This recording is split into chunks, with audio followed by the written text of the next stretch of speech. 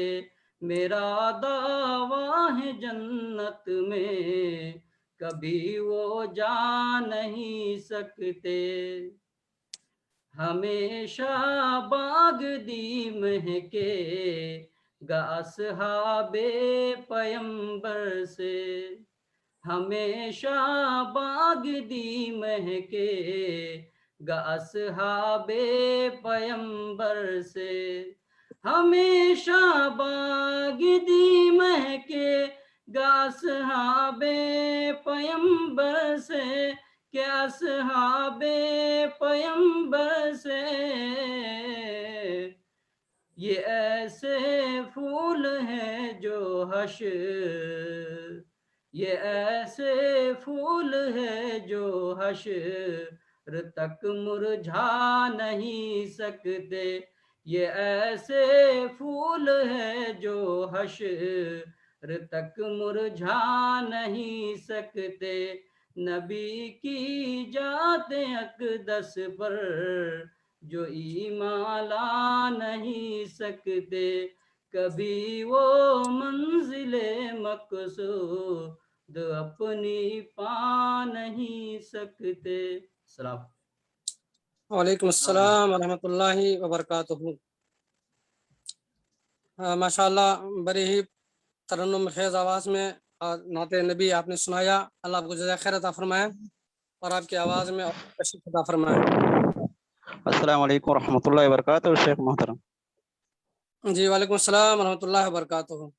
जी शकील साहब, बाकी जितने भी लोग हैं उनके इसको ऑडियो को बंद कर दें, और जो हमारे आज के ख़तीब हैं, मुक़र्रिर हैं, हमारे जो आज के मेहमान हैं, सिर्फ उनका बाकी रखें और बीच में आप लोग जो है डिस्टर्ब कोई ना करें, इसलिए कि दिक्कत हो जाती रहती है। क्योंकि आज का जो मौजू है बहुत ही ख़ास मौजू है, और वो मौजू है मुस्लिम समुदाय को शैक्षिक विकास का 4 आयाम हरू। तो इस ताल्लुक से आज हमारे संसदीय नेता जनाब जाकिर हुसैन साहब गुफ्तगू फरमाएंगे। तकरीबन इनके गुफ्तगू का जो दौरानिया होगा वो होगा 30 से लेकर के 35 मिनट तक। तो हम लोग जरा इसको देखें कि ये 4 आयाम क्या है, ताकि उस नेपाल में रह करके शिक्षा को, एजुकेशन को, तालीम को कैसे हम लोग आगे बढ़ा सकते हैं, उस ताल्लुक से ही आज ये गुफ्तगू फरमाएंगे। तो अब मैं ये स्टेज जनाब जाकिर साहब के हवाले करता हूँ। आप अपने मौजू की वजाहत फरमाएं जनाब जाकिर हुसैन साहब। जी अस्सलाम वालेकुम। मैंने आपने जो भेजा है, मैं असल में ताखिर की वजह से हम लोग ऑफिस नहीं जा पाए, तो मैंने अभी शकील साहब को भी और कलाम साहब को दोनों को भेज दिया है ना। पीडीएफ आप लोगों के पास गया होगा, देख लीजिए, और वो पीडीएफ जो है आप उसको कंप्यूटर में सेट कीजिए और जैसे जैसे जाकिर साहब बयान करेंगे, आपको बताएंगे, तो आप वो कंप्यूटर पे दिखा सकते हैं, शेयर कर सकते हैं। इस तरह से जैसे इससे पहले जो हमारे वो आसिफ खान साहब दिखाए थे या कलाम साहब आप दिखाए थे, इसी तरह से। तो जरा इसके ऊपर आप लोग ताउन फरमाएं, ठीक है। चलिए ये जाकिर भाई साहब। कलाम साहब तो उसको ओपन कीजिएगा, मैं वही शुरू करूंगा। मैं उधर इधर कोई भूमिका तमीज नहीं बांधूंगा, सीधा टॉपिक पे जाता हूँ। जी, किसी के से बहुत आवाज आ रही है, जरा उनको बताएं। जी जी जी, आ गया, ये देख लें। आ गया, ठीक है। इसको आप वो कर दीजिए, क्या कहते हैं, ये मेरे ख्याल से शायद आप ही जो है ना, जहाँ पे आप खड़े हैं या बैठे हैं, वहां पे शायद कंस्ट्रक्शन का काम चल रहा है क्या?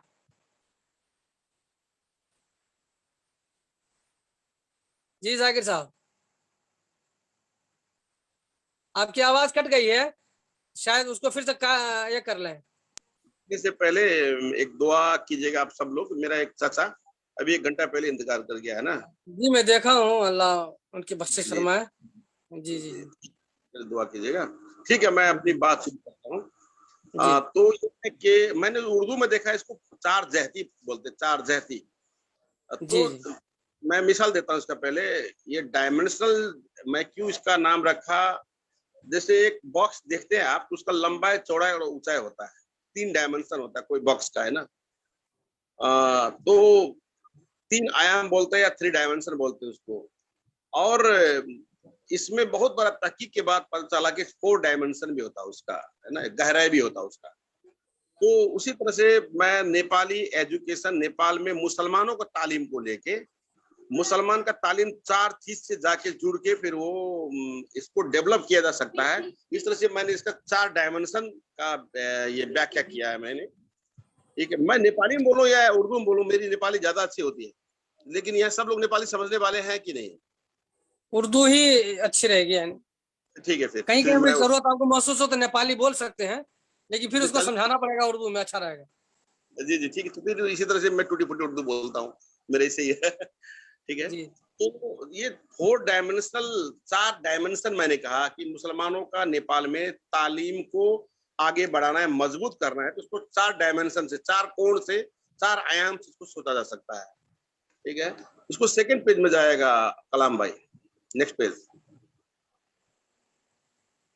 सेकंड पेज में है उसको 4 क्या क्या है। तो एक है जनरल मॉडर्न एजुकेशन, जनरल जो सामान्य, जो मॉडर्न है, जिसको हम आधुनिक शिक्षा कहते हैं वो। दूसरा है मदरसा एजुकेशन। तीसरा पॉलिटिकल अप्रोच। और चौथा कैपेसिटी बिल्डिंग। ये 4 चीज मिला के, ये चारों चीज का जब क्या कहते हैं कॉम्बिनेशन नहीं होगा, एक दूसरे से उसको जोड़ेंगे नहीं, तब तक मुसलमानों का तालीम को 100% पे नहीं पहुंचा सकते आप। मेरा ये मानना है, मेरा अपना स्टडी है, क्योंकि मैंने एजुकेशन पे 2 रिसर्च भी किए बड़े बड़े, एक 6 साल 7 साल पहले और एक 2 साल पहले। ठीक है, तो मैं इसी पे रिसर्च का विषय मेरा ये, उसमें उसका मौजू था, मेरा रिसर्च का मौजू 2 बार। दूसरा मौजू बता देता हूँ,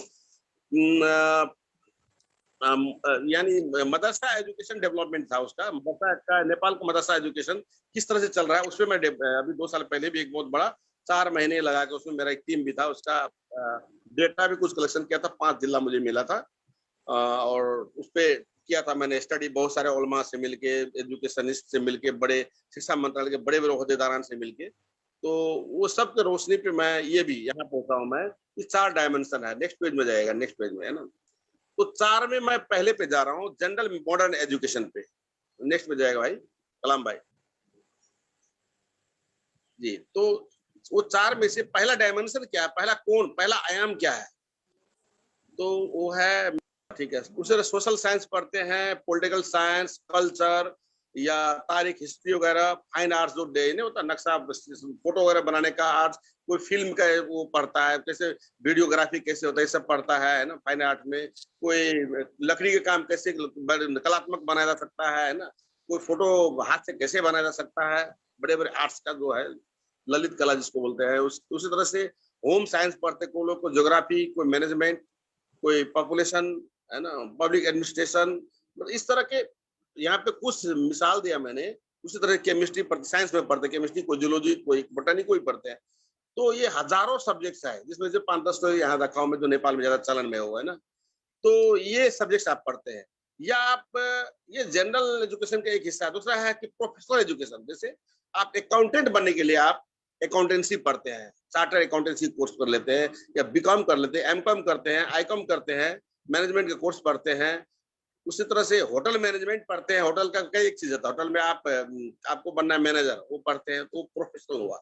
आप खाना पकाने पे शेफ बनना चाहते हैं, हेड शेफ कोई बड़ा 5 स्टार होटल का, तो होटल मैनेजमेंट सब पढ़ाई होती है। टूरिज्म, जैसे टूरिज्म कैसे स्टार्ट हो, टूरिज्म जैसे मैंने माउंट एवरेस्ट घूमना है, तो माउंट एवरेस्ट घूमने के लोग 1000 लोग आते हैं, तो उसको कैसे गाइड किया जाए, या कोई एक ट्रैवल एजेंसी बना के आपने माउंट एवरेस्ट घुमाना है, या K2 घुमाना है, या आप अमेरिका में कहीं घुमाना है, तो उसको किस तरह से मैनेजमेंट किया जाता है इंटरनेशनली, उसका लॉ क्या है, इंटरनेशनल लॉ क्या है, वगैरह वगैरह बहुत सारे सब्जेक्ट आप टूरिज्म में पढ़ते हैं। उस तरह तो वो भी एक प्रोफेशनल है, यानी वो पेशा से जाके जुड़ता है। आप लैंग्वेज पढ़ेंगे तो पेशा से नहीं जुड़ता, आप कुछ भी काम करेंगे चलेगा, है ना। आप टीचर भी बन सकते हैं, आप एक बार साहित्यकार बन सकते हैं, आप किसी भी बड़े बड़े कंपनी में काम कर सकते हैं, बड़े बड़े ऑफिस में काम कर सकते हैं, लेकिन ये जनरल। लेकिन आप ये प्रोफेशनल वाला जो है, इसमें एकदम पेशा से जाके जोड़ता है। लॉ, कानून, आपको वकील बनना है तो लॉ पढ़ते हैं। एजुकेशन, जैसे आपने टीचर ही बनना है, या हेडमास्टर बनना है, या स्कूल चलाना है, उसका मैनेजमेंट के बारे में जानना है, फिर आप एजुकेशन पढ़ते हैं। उसी तरह एग्रीकल्चर, कृषि के विषय में आप जेटीए बनने के लिए, या एग्रीकल्चर इंजीनियर बनने के लिए, या कृषि विज्ञ बनने के लिए पढ़ते हैं।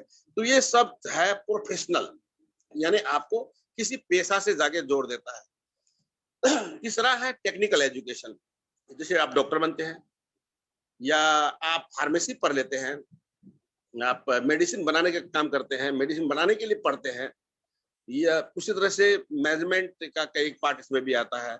उसी तरह से इंजीनियरिंग पढ़ते, कोई भी सिविल इंजीनियरिंग पढ़िए, या इलेक्ट्रिक पढ़िए, या मैकेनिकल पढ़िए, है ना, या आप प्लेन बनाने की इंजीनियरिंग पढ़ते हैं, या आप रेलवे के बारे में पढ़ते इंजीनियरिंग, बहुत हजारों सब्जेक्ट्स है इसके। माइन का पढ़ते आप, यानी खानी के अंदर में मिट्टी के नीचे में जाके 100 किलोमीटर नीचे जाके आपको काम कर कोयला निकालना है, उसका इंजीनियरिंग पढ़ते हैं, या हीरा निकालना, डायमंड निकालना है, या आपको पेट्रोल निकालना समुद्र में घुस के, तो ये इंजीनियरिंग का एक पार्ट है, ठीक है। तो ये टेक्निकल इंजीनियरिंग है, ये सब पढ़ते। तो ये जनरल एजुकेशन का ये 3 हिस्सा मैंने बताया है, ठीक है। तो ये 4 जहती या 4 डायमेंशनल में एक है जनरल एजुकेशन में मुसलमानों को आगे आना होगा। जैसे नेपाल के कंटेक्स्ट में देख लीजिए, तो नेपाल में अगर 5000 सोचिए, अगर 25,000 डॉक्टर की जरूरत है, ठीक है, तो 2000 मुसलमान भी हो उसमें, यानी दूसरे जो समुदाय, दूसरे कम्युनिटी के लोग जहाँ पे है, वहां पे आपको भी अपने क्या कहते हैं पॉपुलेशन, अपने जनसंख्या के मुताबिक आपका भी हिस्सेदारी वहां पे हो। क्यों? तभी आप पढ़ेंगे, तब वहां जाएंगे। आपको मेडिकल कॉलेज का VC बनना है, वाइस चांसलर, प्राइम मिनिस्टर के बाद जो पोस्ट होता है, तो उसके लिए मेडिकल, ठीक है। तो ये चारों चीज का, जैसे आपको लोक सेवा आयोग में आप शाखा अधिकारी का परीक्षा पास करते हैं, तो आपका तय होता है 6ठों या 7ठों, उसके बाद आप उप सचिव बनते 2-4 साल 5 साल में, उसके बाद फिर सरकार का, फिर आप चीफ सेक्रेटरी बन सकते हैं, यानी मुख्य सचिव, जो संपूर्ण मंत्रालय का सचिव होता है, सबका हेड, ठीक है, वो प्राइम मिनिस्टर कार्यालय में बैठता है। तो वहां जाने के लिए आपको जनरल एजुकेशन में आपको जाना होगा, क्योंकि जो मुख्यमंत्री जो सचिव बनेगा, हर मंत्रालय में 1-2 सचिव होता है, किसी में 2-3 भी, जनरल में 1, तो सचिव ज्यादा होता है। तो वो सचिव से लेके सचिव एक मंत्रालय में 500, 600, 10 तक भी होता है, किसी में 2 भी होता है, ठीक है। ये देख के कितना डिपार्टमेंट है, किसी मंत्रालय का डिपार्टमेंट कितना है, उस पर डिपेंड करता है ये चीज। ये क्या हो गया? हेलो हेलो हेलो, मुझे सुन रहे हैं? यस आ रही आवाज आपकी, यस आ रही है। मैं डिस्टर्ब देख रहा था इसलिए।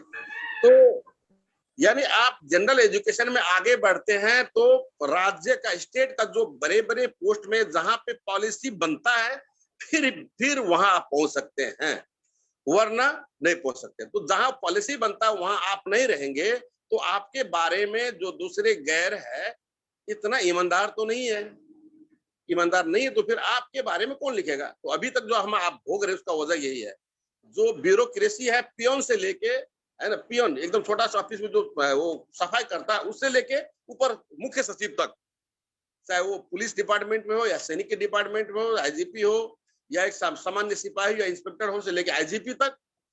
उसी तरह से मेडिकल लाइन में जाइए तो जो सुपरिटेंडेंट सबसे बड़ा, किसी मेडिकल कॉलेज सबसे बड़ा पद होता है, वहां से लेके न्यू प्यून तक, नर्स तक, उसी तरह से ऑफिसों में। तो ये जो सबसे टॉप पोस्ट में जब तक आपका वो लोग नहीं पहुंचेंगे तब तक आपके बारे में अच्छा पॉलिसी किसी भी, जैसे स्वास्थ्य पॉलिसी है उसमें मुसलमानों से जुड़ा सकता है बहुत चीज, शिक्षा का पॉलिसी है नेपाली मदरसा के बारे में पॉलिसी जुड़ सकता है, या नेपाली मुसलमानों का एजुकेशन को कैसे बढ़ा जाए वो चीज जुड़ सकता है। तो वहां नहीं पहुंच रहा है। तो वहां पहुंचने के लिए हमें ये जो जनरल एजुकेशन का 3 हिस्सा मैंने बताया, एक आर्ट्स ह्यूमैनिटीज में, दूसरा प्रोफेशनल में कॉमर्स वगैरह, इसी तरह तीसरा में टेक्निकल एजुकेशन में, तीनों साइड से सचिव होता है, तीनों साइड से पॉलिसी मेकिंग होता है।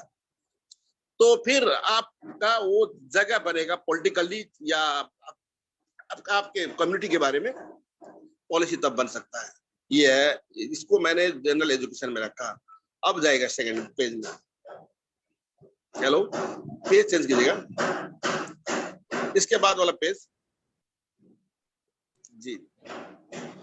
तो जनरल मॉडर्न एजुकेशन का जो मैंने थोड़ा सा तारीफ दिया बताया, उसमें इसका करंट स्टेटस क्या है। तो आप इसका, मैं पूरा डेटा यहाँ पे जाऊंगा तो घंटों लग जाएगा, मैं डेटा में शॉर्टकट में बताता हूँ। लोअर एजुकेशन ग्राफ, यानी मुसलमानों का जो ये जो होता है ना साक्षरता प्रतिशत, वो 30-31% के बराबर में, सिर्फ किसी का 67-70 तक भी पहुंच गया नेपाल में। उससे दुनिया के बहुत सारे मुल्क में 100% एजुकेटेड होता है, 100 के 100 लोग पढ़े लिखे हैं। नेपाल में सिर्फ साक्षर जो सिग्नेचर कर सकता है उसका संख्या 70% से नीचे ही है, ठीक है। उसमें भी मुसलमानों को सिर्फ 30-31% है।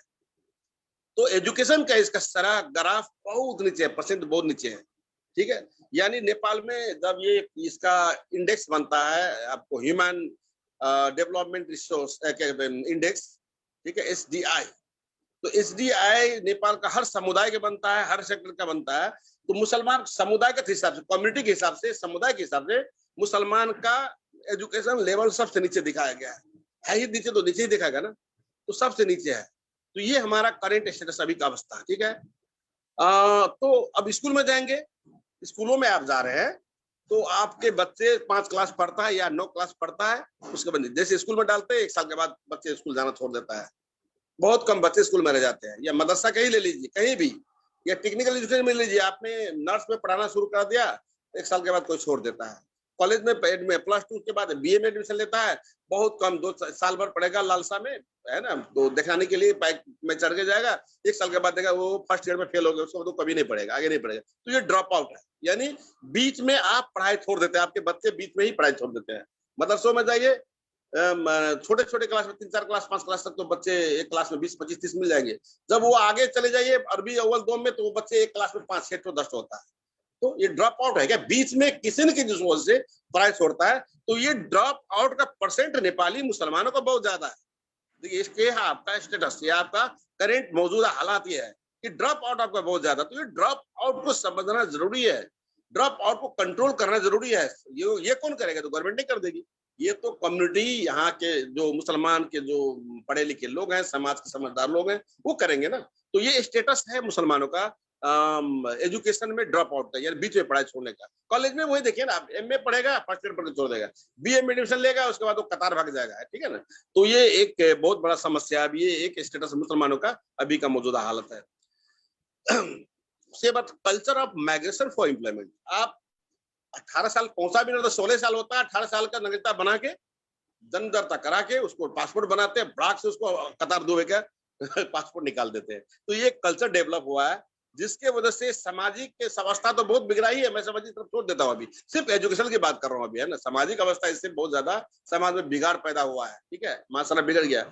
उससे भी खतरनाक ये है कि वो जो पढ़ाई का उम्र है, उस उम्र में तो विदेश चला जाता है। तो ये एक कल्चर है जो विकृति के तौर पे डेवलप हुआ हमारे सोसाइटी में, मुसलमानों में, और मैं भी मुसलमानों में। तो ये है स्टेटस आपका अवस्था। तीसरा, लैक ऑफ काउंसलिंग।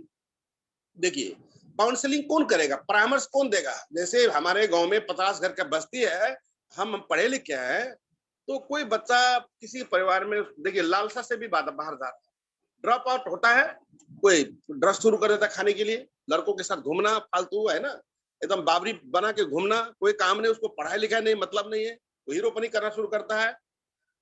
इधर जो भी हो, मतलब फालतू कामों में, वो प्रोडक्टिव कामों में नहीं जाएगा, पढ़ाई से लेकर छोड़ देगा। या वो कम उम्र में वो पढ़ाई छोड़ के विदेश जाना शुरू करेगा, उसका माँ बाप कहेगा जाओ पैसा कमा के लाओ। तो ऐसे लोगों को, ऐसे बच्चों को और फिर ऐसे गार्जियंस को काउंसलिंग का सिस्टम नेपाली मुसलमान में बहुत कम है। बहुत कम लोग हैं जो दूसरे को समझाते, नहीं समझाते, कम से बाबू इसको कम से कम +2 पढ़ा के विदेश भेजो ना, वो ज्यादा कमाएगा। तुम 2 साल को और मेहनत कर लो अपने बच्चों के लिए, फिर आप उसको भेजो। या +2 पढ़ के कोई जाना चाहते उसके बाद 2-3 साल तो 3 साल और BA पढ़ा लो, है ना, कोई सब्जेक्ट पढ़ लो, या कोई इसको ओवरसीयर के कोर्स में डाल दो, टेक्निकल पढ़ेगा, वो 15,000 रियाल कमाएगा, ऐसे जाएगा तो 1,000, 2,000, 1,500 कमाएगा।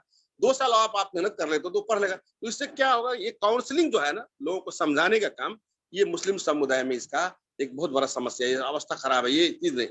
तीसरा पॉवर्टी है, गरीबी बहुत ज्यादा है। जो शहर में रहते हैं इसको कम महसूस कर पा रहे होंगे, हम ही आपने वो कम, लेकिन जो लोग गांव में जिसका घर है ना, वो देखता है कि कितना ज्यादा गरीबी है मुसलमानों में, बहुत ज्यादा गरीबी अभी भी है। बस्ती बस्ती में आप जब घूमेंगे तो पता चलेगा, शहर में पता नहीं चलता। शहर में तो लोग कुछ खा लेता है, समाज में ज्यादा घुल-मिल नहीं होता तो लोग पता नहीं चलता। लेकिन बहुत ये पॉवर्टी की वजह से भी मुसलमानों में एजुकेशन को आगे बढ़ाने में एक बाधा उत्पन्न होता है। तो ये मैं अभी आपको उसका अवस्था क्या है वो बता रहा था, मैं इसमें ये भी है। उसके बाद गर्ल्स स्कूलिंग प्रॉब्लम, आप अपनी बेटियों को कहाँ पढ़ाएंगे? आपको डर लगता है, आप डरते हैं कि मैं कैसे अपनी बेटी को स्कूल में भेज दूं, मेरी बेटी बिगड़ जाएगी, है ना। तो ये सिचुएशन है कि मुसलमानों के लिए, जैसे बहुत सारे मुल्कों में लड़कियों का स्कूल जगह जगह खुलता है, तो हमारे यहाँ ऐसा नहीं है, जिसकी वजह से नेपाली मुस्लिम जो फीमेल है, लड़कियां हैं, उसको स्कूल भेजने, हायर एजुकेशन के लिए भेजने में लोग डरते हैं। समाज में उसका, जैसे मैं अपना मिसाल देता हूँ, मेरी एक भतीजी MA का स्टूडेंट है, ठीक है, वो कॉलेज पढ़ने जाते हैं, हम लोग को डर लगता रहता है। हम लोग पढ़े लिखे आदमी भी डरते हैं, क्या होगा, कुछ घटना न हो जाएगी, या लड़की मेरे भी करना जाए, है ना, वो माहौल में खराब हो जाए, होता है ऐसा, फिर होते भी आया। तो ये गर्ल्स स्कूल कम से कम गांव में नहीं तो शहर में तो एक हो, है ना। जो 30-40 तो शहर है जहाँ मुसलमानों की संख्या अच्छा खासा है, वहाँ कोई एक स्कूल ऐसा खुलता है जिसमें सिर्फ लड़की होता है, तो फिर वहां पे आपने कम डरते आप। तो ये भी एक अवस्था ही ऐसा है मुल्क का। हाँ, तो कहीं कहीं पे अब क्या हुआ कि मदरसा में बना, तो लड़कियों का मदरसा है वो खुलना शुरू हुआ थोड़ा सा, लेकिन उसका भी अवस्था में जाएंगे स्टेटस में तो बुरा हाल है, अच्छा नहीं है। क्या उसका अच्छा हाल नहीं, उसमें पढ़ाई अच्छी नहीं हो पा रही है, उसमें टीचर्स को तनख्वाह टाइम में नहीं दे पाते, अच्छा तनख्वाह नहीं देता तो अच्छे टीचर्स नहीं, ठीक है। और वहाँ भेजते कौन है, तो जो गरीब लोग हैं उसके बच्चे जाते, जो अमीर है, जो पढ़ा लिखा, जो पैसे वाला है, वो भी भेजो ना मदरसा में, वो नहीं भेजते हैं।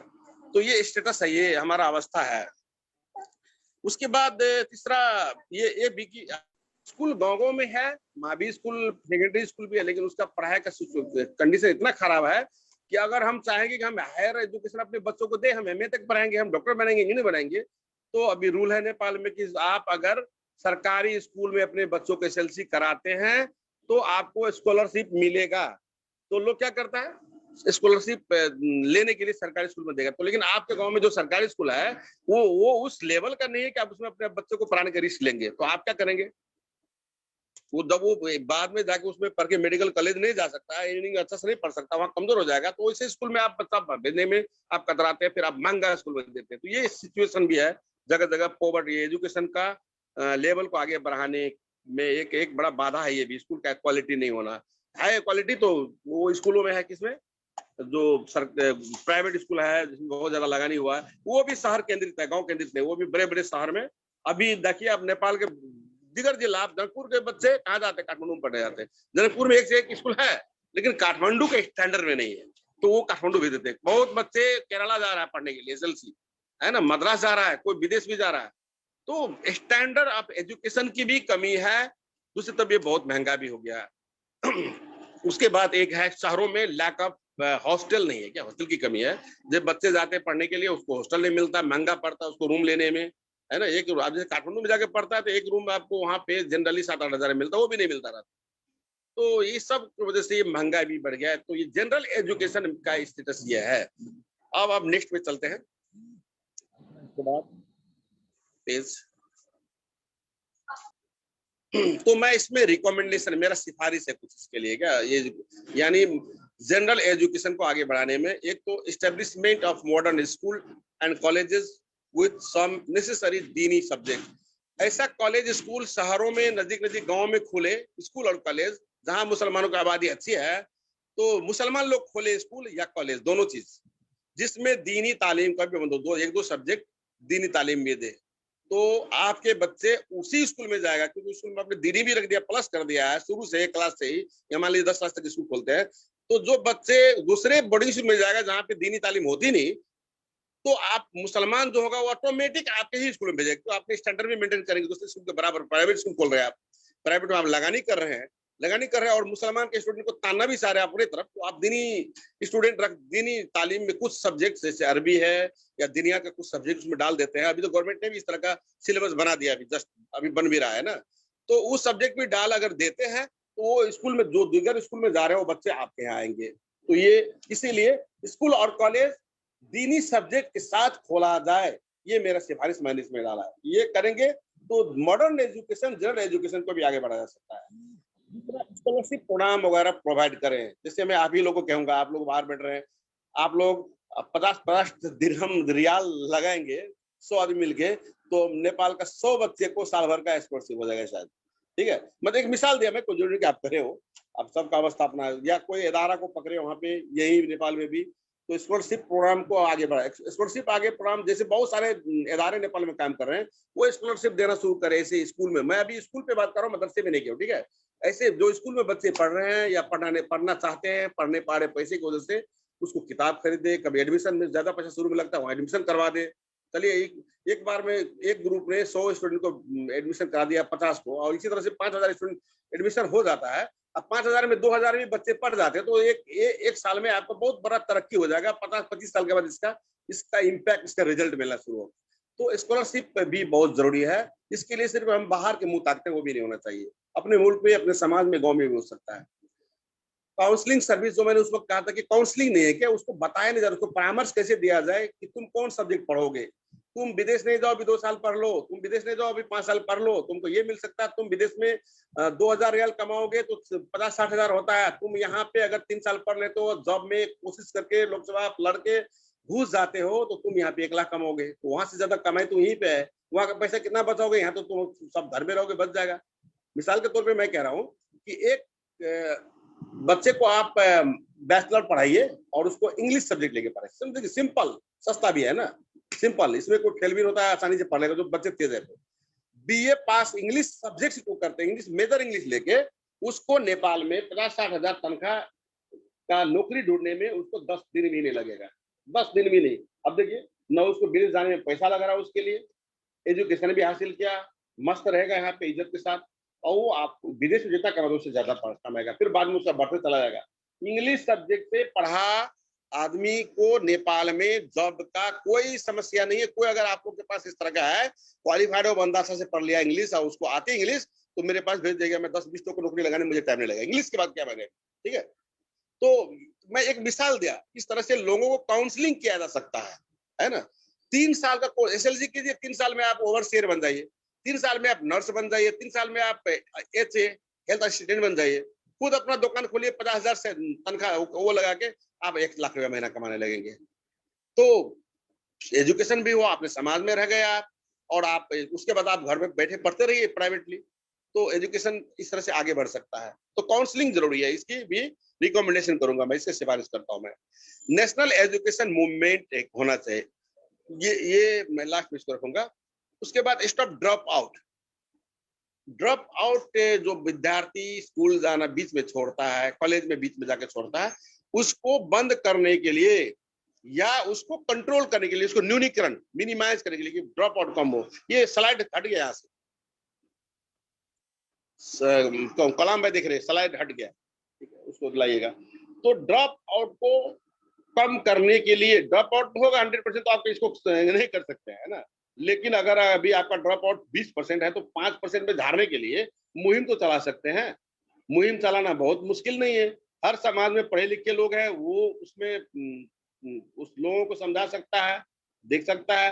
मदरसों में जाइए, मदारिस में बच्चे भाग जाते हैं, तो मदारिस के जो जिम्मेदार लोग हैं वो समाज में मुहिम चला सकता है ड्रॉप आउट को कम करने के लिए। कॉलेज का ड्रॉप आउट को होने की वजह क्या है, एक तो लफंगागिरी, गार्जियन का सीरियस ना होना, लड़के बिगड़ जाना, लड़के लड़कियां दोनों की बात कर रहा हूँ मैं, है ना। बिगड़ जाने का मतलब वो खराब काम है ना, इसे लत लग गया, स्कूल जाने का मन नहीं कर रहा है, कुछ काम नहीं कर रहा, घर में गार्जियन को नहीं टेर रहा है, तो काउंसलिंग कर सकते हैं। इसके लिए समाज के लोग कर सकता है, मदरसा मदारिस चलाने वाले कर, मदरसे के बारे में कर सकता है, मदरसे से क्यों पढ़ाई छोड़ के हट रहा है। उसी तरह विदेश जाने का भी वजह है, तो उसको भी विदेश जाने से अच्छा पढ़ो। ये कुछ देर के बाद जिसका बहुत स्थिति खराब है उसको आप रोक भी नहीं सकते, वो दूसरा मामला हुआ, ठीक है। तो ड्रॉप आउट को रोकने के लिए मुहिम चलाना चाहिए।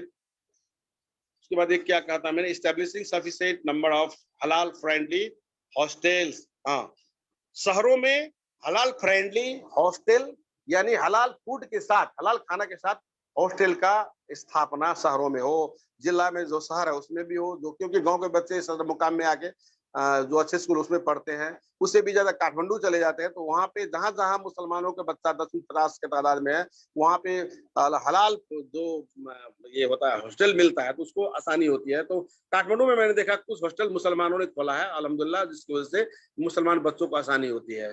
तो ये भी एजुकेशन को आगे बढ़ाने में एक महत्वपूर्ण चीज है।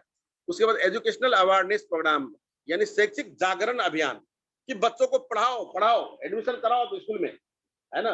ये जागरण, ड्रॉप आउट से रोको, विदेश जाने से रोको, पढ़ने दो, पढ़ने के बाद ये होता है वो होता है। उसके बाद पढ़ाई के बाद फिर उसको जॉब में ले जाने के लिए भी काउंसलिंग, उसको सहयोग करना, उसको सपोर्ट करना, उसको सिखाना, भाई ये करो, लोकसभा की तैयारी यहाँ होता है यहाँ कर लो, फ्री में वहां पे होता है वहां कर लो। उसके बाद और भी जैसे पॉलिटिकल लोग हैं उसको अप्रोच करके उसको जॉब दिलाने में कोशिश करें, तो ये भी। उसमें मैं यहाँ पे लास्ट में देखा हूँ एडमिशन कैंपेनिंग फॉर चिल्ड्रेन। हमारे गांव घर में बच्चों को एडमिशन कराया ही नहीं जाता है। बच्चे 3 साल के बाद पढ़ने का टाइम आ जाता है 3-4 साल में, लेकिन उसको 6 साल तक वो एडमिशन भी नहीं कराता है। तो कैंपेनिंग कौन करेंगे? तो जो वहाँ के पढ़े लिखे लोग हैं, जो एजुकेशन से जुड़ा है, जो मदरसा से जुड़ा है, जो स्कूल से जुड़ा है, या वो समाज के को लीडरशिप कर रहा है किसी भी तरीके से, सामाजिक टाइप से या राजनीतिक टाइप से, है ना। जिस तरह से भी लीडरशिप कर रहा हो समाज का हुआ है, वो बच्चों को जब एडमिशन का टाइम होता है, चाहे मदरसों के एडमिशन का टाइम या स्कूल के एडमिशन का टाइम, उस वक्त सारे के सारे बच्चे का डाटा कलेक्शन करे, भाई कौन कौन घर का बच्चा कहाँ जा रहा है, जा रहा है, कहीं तो जाए पढ़ने के लिए, ये कैंपेनिंग चलाए। और लास्ट पॉइंट जो है मैं बीच में लिख दिया था, नेशनल एजुकेशन मूवमेंट। नेपाल में जैसे हम लोगों ने, आपको याद है 6-7 साल पहले, 5 साल पहले तक, 2069 से लेकर 2072 तक राष्ट्र मुस्लिम संघर्ष गठबंधन के तहत हम लोग पॉलिटिकल मूवमेंट में काम किया है ना। नेशनल पॉलिटिकल मूवमेंट था वो एक राष्ट्रीय राजनीतिक आंदोलन था मुसलमानों की तरफ से। ऐसा नेपाल में पहले ही हुआ, जब 69 से पहले नहीं हुआ था उस तरह से, है ना। तो वो एक मूवमेंट था, तो उससे कुछ अचीवमेंट मिला, बाद में किसी वजह से फेल हुआ, वो दूसरा ही सब्जेक्ट है, उसमें भी कभी बहस किया जा सकता है। उसमें बहुत ज्यादा चीजें हैं, है ना, आंतरिक रूप में बहुत लड़ाई है मुसलमानों के बीच में। लेकिन अभी मैं यहाँ जो बात कर रहा हूँ एजुकेशन मूवमेंट का, नेपाल में एजुकेशन को, मुसलमान के एजुकेशन को आगे बढ़ाने का एक राष्ट्रीय स्तर पे मूवमेंट होना चाहिए, आंदोलन होना। आंदोलन का मतलब नहीं कि सड़क भेजा है, आंदोलन का मतलब, मूवमेंट का मतलब कि आप उसमें हरकत में आ जाएं, कि हम एक राष्ट्रीय स्तर में सबको एक जगह हो, सारे मसलक के लोगों को एक जगह आना पड़ेगा, सारे राजनीतिक फिक्र के लोगों को एक जगह आना पड़ेगा। जब एक जगह आएगा तो ये सारी चीज पे हम लोग वर्किंग कर सकते हैं, वो एक राष्ट्रीय मूवमेंट होगा। ठीक है, अब नेक्स्ट में जाएगा सर, दूसरा से मैं ज्यादा बोलूंगा तो मैं अब शॉर्ट में जाऊंगा, ठीक है, नहीं आगे भाग गया। हाँ ठीक है, ये दूसरा मैं 4 जहती कहा था, यानी 4 डायमेंशनल, 4 आयाम। तो एक आयाम को मैंने यहाँ पे national movement of education among the Muslim, मुसलमानों के अंदर में राष्ट्रीय मूवमेंट चलाया जाए शिक्षा को लेके, तालीम को लेके, इसका सबका जिस्ट वहां पे आके मिलता है। वो अगर करेंगे तो सारे सब्जेक्ट जो भी अभी मैं बोला या और भी हो सकता है जो मेरे ध्यान में नहीं गया, वो सब पे एक एक चीजों में छलफल, डिबेट हो, छलफल हो आपस में, इसको कैसे इसका ये काम किसको जिम्मेदारी दे, इसको फलाने को जिम्मेदारी दिया जाए। तो ये कुछ सालों में मैं इसको ये मानता हूँ कि इसका लक्ष्य निर्धारण हो कि 100% एजुकेटेड, नहीं लिटरेट नहीं, लिटरेट कहते कि थोड़ा बहुत पढ़ लिखना आ गया, साइन करना आ गया, थोड़ा बहुत कॉलम पत्रिका पढ़ लेते हैं आप, उसको तो कहते लिटरेट हो जाना, कि आप कम से कम साक्षर हो गए। साक्षर नहीं, मैं एजुकेटेड कर रहा हूँ कि वो कम से कम मैट्रिक तक तो पढ़े। 5 क्लास को हम एजुकेटेड नहीं कह सकते, वो तो साक्षर हो गया, 5 क्लास पढ़ के छोड़ दिया तो पढ़ा। एजुकेटेड होना बेकायदा, एजुकेशन में आप महारत हासिल हो आपको, तो उस तरह का एक लक्ष्य गोल बनाया जाए कि मुझे 20 साल में संपूर्ण नेपाली मुसलमान को 100% को एजुकेटेड करना है। 100% मुसलमान जिस दिन एजुकेटेड हो जाएगा ना नेपाल में, उस दिन बहुत सारे पॉलिटिकल इश्यूज भी कम हो जाएगा, पॉलिटिकल समस्या भी हल हो जाएगा। क्योंकि आप देख लें मारवाड़ी को बहुत कम है ना, एक सेक्टर में नंबर 1 पे है, वो बिजनेस में नंबर 1 पे है, तो उसका सारा मसला हल हो जाता है। एक सेक्टर तो मुझे आप बिजनेस में नहीं कर सकते हैं, आप गरीबी को एक ही बार में हटा सकते, लेकिन शिक्षा पे ज्यादा टाइम नहीं लगेगा। इसमें तो दिल की बात है, आप दिल से लगेंगे तो हो जाएगा। जो 2-4% गरीब लोग हैं आपके गांव में, उसको तो जो अमीर है उसको ज़कात के फंड से पढ़ लेगा। तो एक मुहिम होना चाहिए, वो मुहिम नहीं चला है क्या, मुश्तरका मुहिम, जिसको मैंने नेशनल मूवमेंट कहा। अब मैं इसमें आता हूँ कि पहला जो मेरा डायमेंशन था वो है जनरल एजुकेशन का, मॉडर्न एजुकेशन का। मैं मॉडर्न भी नहीं कहता, मॉडर्न तो मदरसा भी मॉडर्न एजुकेशन है ना। नेपाल में इंडियन स्टाइल है तो उसको हम कहते नहीं, लेकिन आप जो अरब में पढ़े हो तो मॉडर्न है, बहुत मॉडर्न है, वो भी मदरसा एजुकेशन है। तो नेपाल इंडिया में जो मदरसा, इंडिया का जो सब कंटिनेंट है बर्रे सगीर, इसका जो एजुकेशनल स्ट्रक्चर है मदरसा का, वो ट्रेडिशनल है, बहुत पुराने स्टाइल पे ही चल रहा है। उसमें रिफॉर्मेशन होना चाहिए। रिफॉर्मेशन होगा तो जैसे सऊदी अरब मदीना यूनिवर्सिटी में चले जाए, इस्लामी यूनिवर्सिटी में ना, तो उसमें सारे चीज, आप अरबी भी क्लास 1 से पढ़ रहे हैं, आप साइंस भी पढ़ रहे हैं, आप दिनियात भी 1 से पढ़ रहे हैं, पीएचडी तक चले जा रहे हैं, सेम एक साथ दोनों चीज। इंग्लिश भी पढ़ रहे हैं आप, है ना, जो चीज है, ज्योग्राफी भी पढ़ रहे हैं तो उसी अरबी जुबान में पढ़ रहे हैं या इंग्लिश में पढ़ रहे हैं, लेकिन एक ही कॉलेज में, एक ही मदरसा में पढ़ रहे हैं, तो सारा चीज मिक्स होकर जाता है। तो आप वहाँ आलिम भी हो जाते हैं, आप चाहते हैं ज्योग्राफी भी पढ़ लेते हैं, आप चाहते हैं आप जर्नलिस्ट बन जाते हैं, आप चाहते हैं डॉक्टर भी हो जाते हैं। तो वो चीज इंडिया सब कंटिनेंट में है मदरसों में। तो अब यही इसी में मैं आता हूँ, मदरसा एजुकेशन सिस्टम। मदरसा एजुकेशन सिस्टम में जनरली जो नेपाली मदरसा में या हिंदुस्तानी में देख लीजिए, कुरान, हदीस, इस्लामी हिस्ट्री, तारीख, इस्लामिक लॉ, जुरिडिक्शन की बात, जो आप हदीस पढ़ते हैं या फिक़ह पढ़ते हैं, ऊपर बहुत ऊपर जाके है ना मुहद्दिस बनते हैं, उसमें इस्लामिक लॉ की बात आती है। उसके बाद कंपैरेटिव रिलीजियस स्टडी, यानी आप इस्लाम के साथ साथ कंपैरेटिवली आप यहूदी को पढ़ते हैं, आप कन्फ्यूशियस को पढ़ते हैं, आप हिंदुइज्म को पढ़ते हैं, आप बौद्धिज्म को पढ़ते हैं, वगैरह वगैरह सबको पढ़ते हैं। इस्लाम के उसमें कंपैरिजन में, तुलना में उसका क्या है, ये सब पढ़ते हैं मदरसे में, ठीक है। उसके बाद अरबिक लैंग्वेज होता है, थोड़ा बहुत नीचे क्लास तक उर्दू भी जाता है, मंतिक वगैरह इसी में सारी चीज आ जाता है।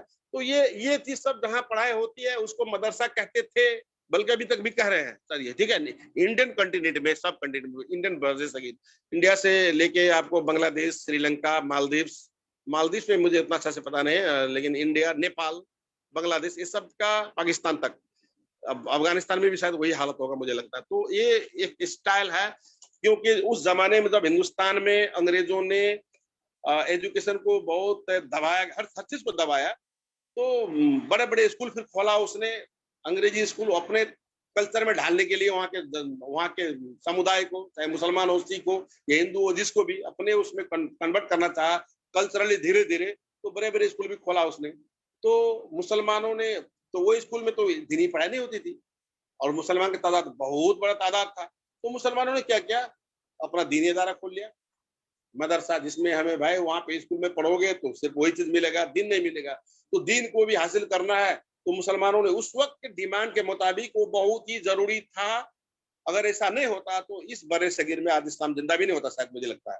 तो उस वक्त के बुजुर्गों ने अल्हम्दुलिल्लाह बड़े बड़े मदारिस खोले, जिसमें यही चीज, कुरान, हदीस, इस्लामिक हिस्ट्री, इस्लामिक कानून, लॉ, हदीस वगैरह वगैरह वगैरह की पढ़ाई किया।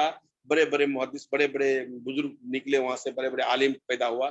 तो ये इसको कहते हैं अभी जनरली, है ना, आमतौर पे मदरसा एजुकेशन।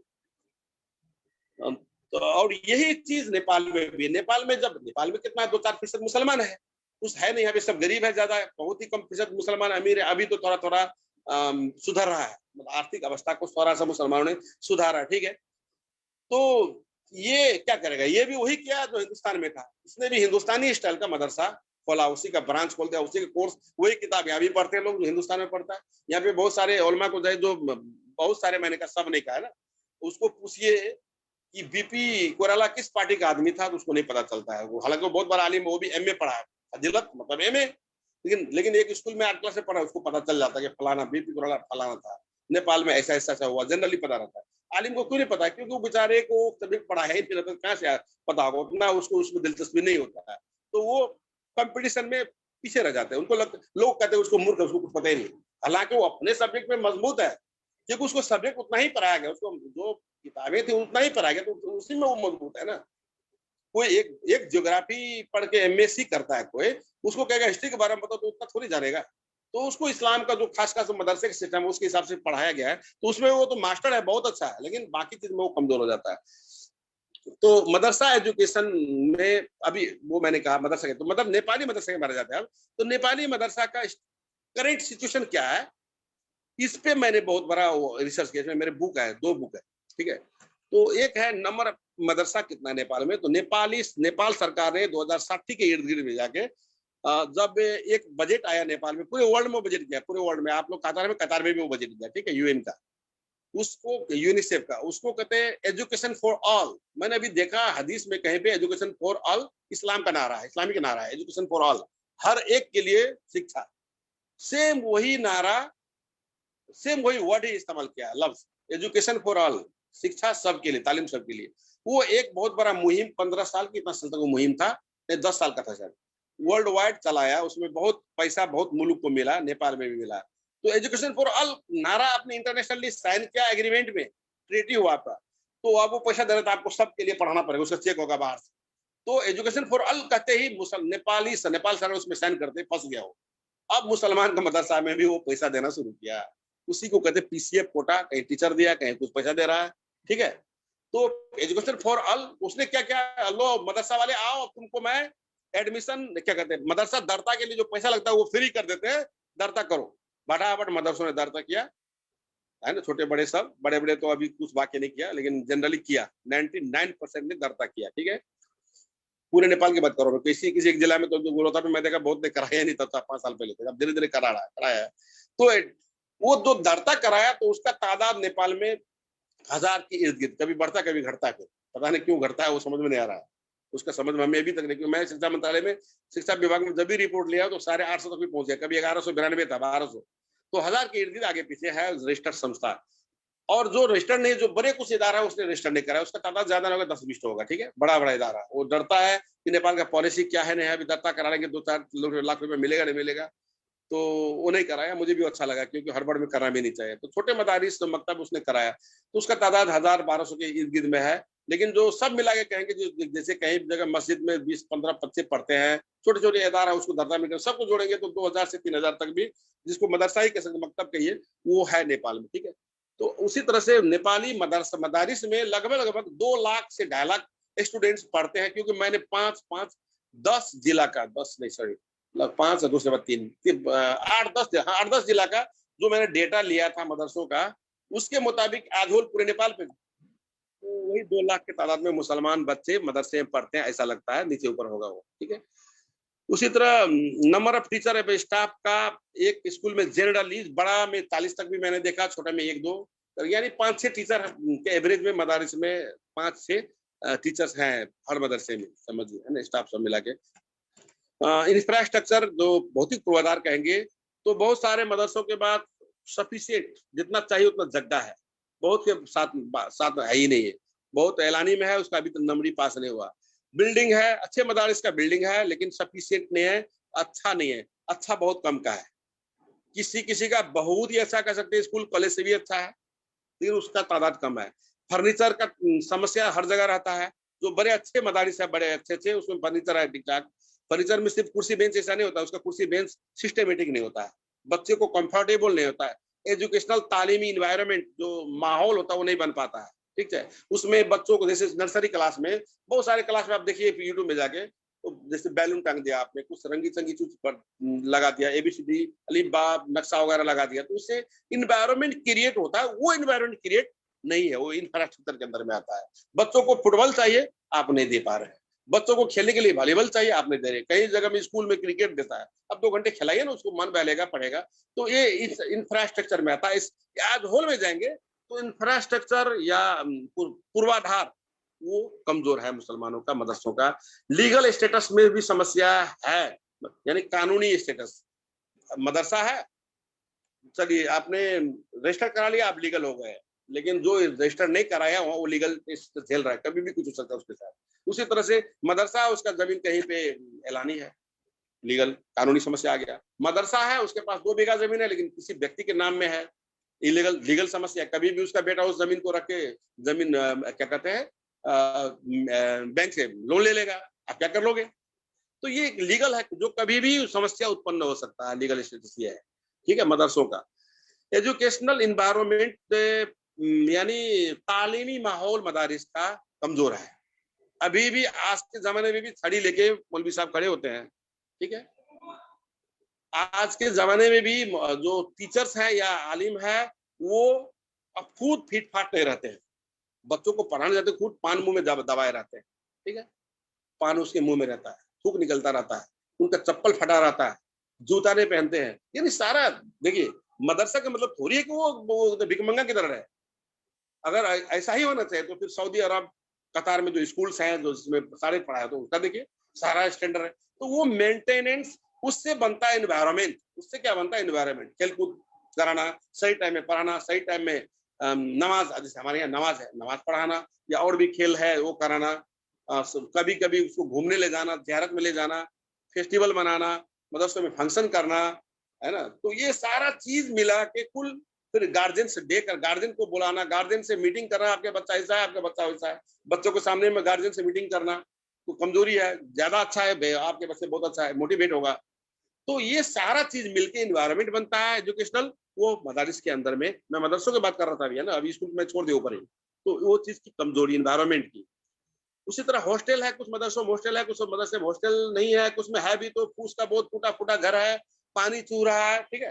तो ये मसला है हॉस्टल का भी। उसी तरह मैनेजमेंट बॉडी में झगड़ा है, छोटे छोटे जो मकतब है ना उसमें आपको पता है, मैं भी उसी में से एक हूँ। हम लोग जो नेता है पॉलिटिक्स करने वाले, वो मैं अपने बारे में जोड़ के कहता हूँ ताकि फिर किसी भी इल्जाम न लगे। सब 90% आपको वहां इसलिए आया है कि उसको वहां पे गांव पालिका से पहले जिला से पैसा आ रहा था, तो उसका नजर वहां पे रहता है, कैश 4 लाख लाता, 3 लाख आता था, उसमें से कुछ पैसा कुछ चलाने मिल जाता। तो वो खुद 5 क्लास नहीं पढ़ा और वो मदरसे का हेड बन के बैठा है। वो मौलवी साहब को, ओ मौलवी साहब इधर आओ बोलता है, हाँ मौलवी साहब, ये बोलेगा, ये है इज्जत उसका। तो ये है मैनेजमेंट बॉडी। मैनेजमेंट बॉडी है, 2 आदमी मैनेजमेंट का बॉडी बनेगा, संचालक समिति का अध्यक्ष बनेगा, 5 का साइन करेगा, मीटिंग कभी नहीं होगा, उसके घर से साइन करा के ले आएगा, शिक्षा कार्यालय में पेश करेगा, पैसा आ जाएगा। तो उसको पढ़ाई से क्या मतलब। तो मैनेजमेंट बॉडी जनरली ज्यादातर छोटे मकतब का ये हालत है, बड़े मदरसा का तो थोड़ा बहुत अच्छा भी है। तो यानी एज होल पे जाएंगे तो कमजोर है। मैनेजमेंट बॉडी सीरियस नहीं है, उसको अच्छा मदरसा बनाने के चक्कर में नहीं है, वो काम चलो हम ये गाँव के नेता बन गए मदरसे के तहत, और जब मदरसा का अध्यक्ष बनेंगे तो गाँव पालिका में बहुत सारे मीटिंग होता है, वहां भी आपको बुलाता है, तो वहाँ के थाना में फलाना मदरसा का अध्यक्ष जी, वहाँ इज्जत बढ़ता है। तो इज्जत पाने के लिए आपका मदरसा का वो अध्यक्ष बन जाता है। आप अपने गांव में नजर डालिए, बहुत लोग को ये महसूस होगा ऐसा ही होता है। तो कैसे वो मदरसा आगे बढ़ेगा। ह्यूमन रिसोर्सेज, आपके मदरसे में टीचर की कमी, आपको चाहिए 5 टीचर, आपने 2 रखा है। आपको चाहिए 4 टीचर 3 आलिम, या 3 आलिम 4 टीचर, जो मास्टर जिसको कहते हैं मालूम, जो इंग्लिश मैथ पढ़ाएगा, तो वो तादाद का बैलेंस नहीं है। आप एक ही मौलवी साहब के 4 सब्जेक्ट पढ़ाते हैं, थोड़ा करके, एक ही मिक्स करके क्या पढ़ेगा। एक ही क्लास में 10-5 क्लास को रख देंगे तो वो कमजोर होगा ना, वो तो पूरा अपना फुल टाइम उस बच्चों पे तवज्जो दे नहीं सकता। तो ये माहौल है ह्यूमन रिसोर्सेज का, यानी उसमें कर्मचारी चाहिए, अकाउंटेंट, वही मौलवी साहब अकाउंटेंट भी बनेगा, वही हेड मास्टर भी बनेगा, वही मोहतमिम, सारा चीज वही, तो कहाँ से होगा। तो ये है ह्यूमन रिसोर्स की कमी। टीचर लाइसेंसिंग, टीचर का लाइसेंस का समस्या है। जैसे जिसने एजुकेशन पढ़ा है, जैसे IED, BEd, MEd किया तो आपको लाइसेंस मिल सकता है एग्जाम देने के बाद, लेकिन आपने फजीलत किया आपको लाइसेंस नहीं मिलेगा, आपने BA किया आपको भी नहीं मिलेगा, ठीक है, नहीं मिलेगा। तो मदरसों में कौन पढ़ाता, जो BEd पढ़ा हुआ उसको तो ज्यादा तलब स्कूल में मिल जाता है या विदेश चला जाता है, तो आपको मदरसे में क्यों आएगा। तो लाइसेंस होल्डर नहीं है, जो एजुकेशन पढ़ा है, जिसको ट्रेनिंग, जिसका पढ़ाई एजुकेशन है, जिसको पढ़ाने का तरीका ज्यादा मालूम है, उससे ज्यादा अच्छा आप कहेंगे कि हम फजीलत कर ले तो हम जान जाएंगे, ऐसा नहीं है। उस जब एजुकेशन पढ़ते हैं तो लोगों के जहन में हर चीज, वो जो पढ़ाई होती है उससे उसके अंदर क्वालिटी आता है, तो वो चीज मदरसों में नहीं, मदरसे के स्टाफ में नहीं आ सकता है जब तक उसको लाइसेंसिंग में नहीं ले जाएंगे। तो क्या किया नेपाल में स्कूलों में, एक बार जैसे BA पढ़ा कोई IE पढ़ा तो उसको भी लाइसेंस नहीं मिलेगा, BEd पढ़ना पड़ेगा, एजुकेशन पढ़ना पड़ेगा। तो उसके लिए क्या किया, जो लोग पहले से टीचिंग कर रहे थे तो सरकार ने कहा कि नहीं, ऐसे लोग बहुत बड़े तादाद में लाखों में है, इनको एक बार 1-2 महीने की ट्रेनिंग दिया जाए, इसके लाइसेंसिंग का, एजुकेशन का जो जनरल ट्रेनिंग होता है, शिक्षा तालीम, वो शिक्षक का तालीम वो दिया जाए, उसके बाद ये लोग एग्जाम देगा, एग्जाम पास करेगा, इसको लाइसेंस दिया जाए। इस तरह निर्णय हुआ, ऐसा हुआ, लोग अपना लाइसेंस निकाल लिया। लेकिन नेपाली मदारिस में जो मुसलमान लोग आलिम है, उनका सर्टिफिकेट का इक्विवेलेंट है ही नहीं, समकक्षता है ही नहीं, वो बेचारे कहाँ से उस नोटिस में आएगा। उसमें वो नहीं पढ़ा, उसका क्राइटेरिया से बाहर रहा, उसके पास लाइसेंस नहीं आया। तो ये एक मौजूदा हालत ये भी है लाइसेंसिंग का भी। उसी तरह टीचर ट्रेनिंग का व्यवस्था मदरसा में बहुत कम में है, बहुत कम। कुछ इदारा है जो टीचर ट्रेनिंग देकर अपना मदरसा में उसको पुट करता है, तो वो टीचर ट्रेनिंग भी शॉर्टकट होता है, हल्का फुल्का चीज उसको नॉलेज होता है। जो एजुकेशन में पढ़ के आता 3-4 साल, वो चीज तो उसके अंदर में नहीं होगा। तो ये भी कमजोरी है, कमी है, इसको हटाने में टाइम लगेगा, बहुत बड़ा मेहनत भी चाहिए। एग्जामिनेशन सिस्टम, आप एक मदरसा चला रहे, आप उसका इम्तिहान लेते हैं कि नहीं भी लेते हैं, वो आप ही पढ़ा रहे आप, ठीक है। अब मैं फास्ट करता हूँ सर, मैं लगता है मुझे ज्यादा टाइम ले लिया। उस तरह एग्जामिनेशन सिस्टम, एक ही जगह से एग्जामिनेशन हो। अभी जो मैंने कहा ना आपको कि एक बारिश को एक जगह लाके सबका क्वेश्चन पेपर एक ही जगह बने, एक ही किस्म का, उसके लिए करिकुलम निसाब तालीम की होना चाहिए, किताब भी सेम होना चाहिए। तो उसके लिए एक बहुत बड़ा मुश्तरका एक ग्रुप बने, टीम बने, वो सब किताब लिखे नए अंदाज से, नेपाल के अंदाज में मदरसों किताब कंबाइन करके, फिर उसी हिसाब से एक ही जगह से एग्जाम सिस्टम चालू हो। तो जिस तरह बोर्डिंग स्कूल वाले भी एक किया हुआ, पैप्सन एक है, पैप्सन बना, पैप्सन एक संस्था का नाम है ना। तो पैप्सन के तहत वो लोग क्वेश्चन सेट करता है, फिर सबका एक दूसरे के एग्जाम हो जाता है। जैसे हम मान लीजिए जयपुर का बच्चे का स्कूल का कॉपी अगर हमारे सुनसरी में आ जाता है, तो टीचर एक दूसरे को जानेगा ही नहीं, है ना। तो वो सही जितना नंबर उतना ही देगा, फिर सबको पता चलेगा कि मेरे मदरसे में पढ़ाई कैसा होता है। फिर सिस्टम होगा तो लोग एक दूसरे मदरसा में दूसरे मदरसा से क्या कहते हैं सुपरवाइजर भेज सकता है कि एग्जाम किस तरह ले रहा है ना, टाइट हो जाएगा। तो फिर सही तरीके से वो चीज होना शुरू करेगा। फिर सारे मुसलमानों में क्या हमदर्दी भी बढ़ेगा एक दूसरे के साथ, फिर एक जगह काम हो सकता है। ये एग्जामिनेशन सिस्टम को भी सेंट्रलाइज करना पड़ेगा, मरकजी हिसाब से जाना पड़ेगा, एक ही जगह लाके। करिकुलम और टेक्स्ट बुक वही, तो उसी निसाब तालीम बनाना होगा एक ही पूरे देश का, और टेक्स्ट बुक किताब जो छपता है एक ही हिसाब से छपे, है ना। हिंदुस्तान की किताब है, बांग्लादेश, पाकिस्तान और सऊदी अरब वगैरह किताब लाए, सबको देख के उसके कंटेक्स्ट में नेपाल के मुताबिक किताब डाले। नेपाल जैसे आपको एक नदी का पहचान देना, गंगा का, वहाँ कोसी के दे दीजिए, आप वहाँ बागमती का पहचान दे दीजिए। आप रविन्द्रनाथ टैगोर के ऊपर है, लक्ष्मी प्रसाद देवकोटा के ऊपर लीजिए, क्या फर्क पड़ता है ना। तो और बाकी दीनी चीज तो एक ही होगा, थोड़ा मसले की चीज को मिलाया जाएगा। सबके औलवा जब बैठेंगे तो भाई जो सादा चीज है उसको पढ़ाया जाए, वो करेगा, उसको लिखेगा। Affiliation and recognition. एफिलिएशन का मतलब ये होता है कि आपका जो मदारिस है, आप किससे एफिलिएटेड है। जैसे नेपाल में कोई इदारा है, जैसे कासिम साहब कासमिया है सर, आप क्या कहते हैं सल्फिया मदरसा है, ठीक है। तो सल्फिया मदरसा एफिलिएशन लिया नेपाल में दलिउस ने, क्या कहते हैं कपिल वस्तु में, ठीक है, सिराजुल उलूम में। उसी तरह जलपापुर सुनसरी में उसने नदवा से लिया है, तो चितवन में नदवा से लिया है, काठमांडू में एक नदवा से लिया। इस तरह से कई जगह से कई लोग एफिलिएशन लेता है। तो लेकिन जिससे आप एफिलिएशन लिए, जिसका आप साख है ना, वो खुद गवर्नमेंट में रजिस्टर्ड नहीं है, तो आपका रिकॉग्निशन नेपाल में नहीं होगा, यानी समकक्षता नहीं होगा, आपका इक्विवेलेंट नहीं होगा। इक्विवेलेंट उससे लेना पड़ेगा जो खुद सरकार में बाकायदा रजिस्टर्ड है। तो ये बहुत बड़ा एक समस्या है जिसका हल बहुत ही टेक्निकली जाना पड़ेगा, जो अभी का हालत ठीक नहीं है इसमें। यानी मुसलमानों जो पढ़ के आ रहे, खासतौर हिंदुस्तान से, वो रिकॉग्नाइज नहीं है, जिस वजह से ये समस्या हम झेल रहे हैं। फिनेंशियल पोजीशन, यानी आपका आर्थिक अवस्था मदरसों का बहुत खराब है। ज्यादातर मदरसा खसारे में रहता है, चंदा करता रमजान में, फिर उसको पूरा करता है, फिर अगला साल अगले महीने के बाद फिर खसारा। ये है फाइनेंशियल पोजीशन बहुत ही खराब। टीचर का टेली सैलरी 6 महीना में, साल भर में मिलता है, थोड़ा थोड़ा देके काम चलाया जाता है, सैलरी भी कम होता है काम करने वालों का। उसके बाद गवर्नमेंट का सपोर्ट स्टेप्स क्या है। गवर्नमेंट ने 2059 से लेके अभी तक थोड़ा थोड़ा, है ना, टीचर कहीं पे दे दिया, राहत कोटा का शिक्षक कहीं पे, खाजा का खर्च कहीं पे, पीसीएफ कोटा पे टीचर, ये सब होते आया हल्का फुल्का। कहीं पे गांव पालिका के उसमें मेयर ने कोई अच्छा है तो चलो आपको कुछ मदद कर दिया। कोई लोग नेता लोग चला गया तो अपने मदरसा में बिल्डिंग ले, केंद्र से पैसा ले जाके बिल्डिंग बनवा लिया। ये सब हल्का फुल्का गवर्नमेंट का स्टेप है, वो खास नहीं है। उसके बाद मदरसा बोर्ड बनाया उसने, मदरसा परिषद करके, उसका कोई वैल्यू नहीं है, कोई उसमें बजट नहीं है। 4 लाख का बजट होता है पूरे नेपाल में, है ना। उसको 10-15 साल से उसका कोई खास कोई पॉलिसी भी नहीं बना सकता। अभी 5 नंबर प्रदेश में एक मदरसा परिषद बनाया, उसका भी मैंने जो कवानी, उसका जो डायरेक्टिव है, विधि विधान, वो बहुत ही कमजोर, उसमें कुछ भी नहीं है, उससे खुश होने की जरूरत नहीं है हमें, उससे कुछ भी नहीं होने वाला है। चलिए सर नेक्स्ट में जाते हैं। Next recommendation. अब मदरसा के लिए मैं एक है कुछ रिकमेंडेशन, मैं सिफारिश मदरसा में क्या करने से बेहतर होगा, उसमें मेरे 5-7 बुदा। एक है restructuring of Madrasa education system in Nepal. Nepal का मदरसा का एजुकेशन जो सिस्टम है, तालीमी जो प्रणाली है ना, व्यवस्था है, उस व्यवस्था में कुछ चेंजिंग लाना होगा। मैं इसको सीधा वर्ड में कहूँ, शॉर्टकट में, तो जो हिंदुस्तानी व्यवस्था, ट्रेडिशनल व्यवस्था है, अब उसको सऊदी अरब, कतार, दुबई में जो मदरसा है, जो स्कूल है, उस मॉडल में ले जाइए आप। उतना टेक्निकल नहीं बना सकते हैं, उतना मॉडर्न नहीं बना सकते हैं, उतना बड़ा खर्च नहीं कर सकते, तो स्टार्ट तो कर दे आप, है ना। जैसे मदरसों का स्टार्ट किया था तो आप इस पोजीशन में आया, कुछ अच्छा तो हुआ ना। ये भी 10, 20, 50 साल का मदरसा हो जाएगा।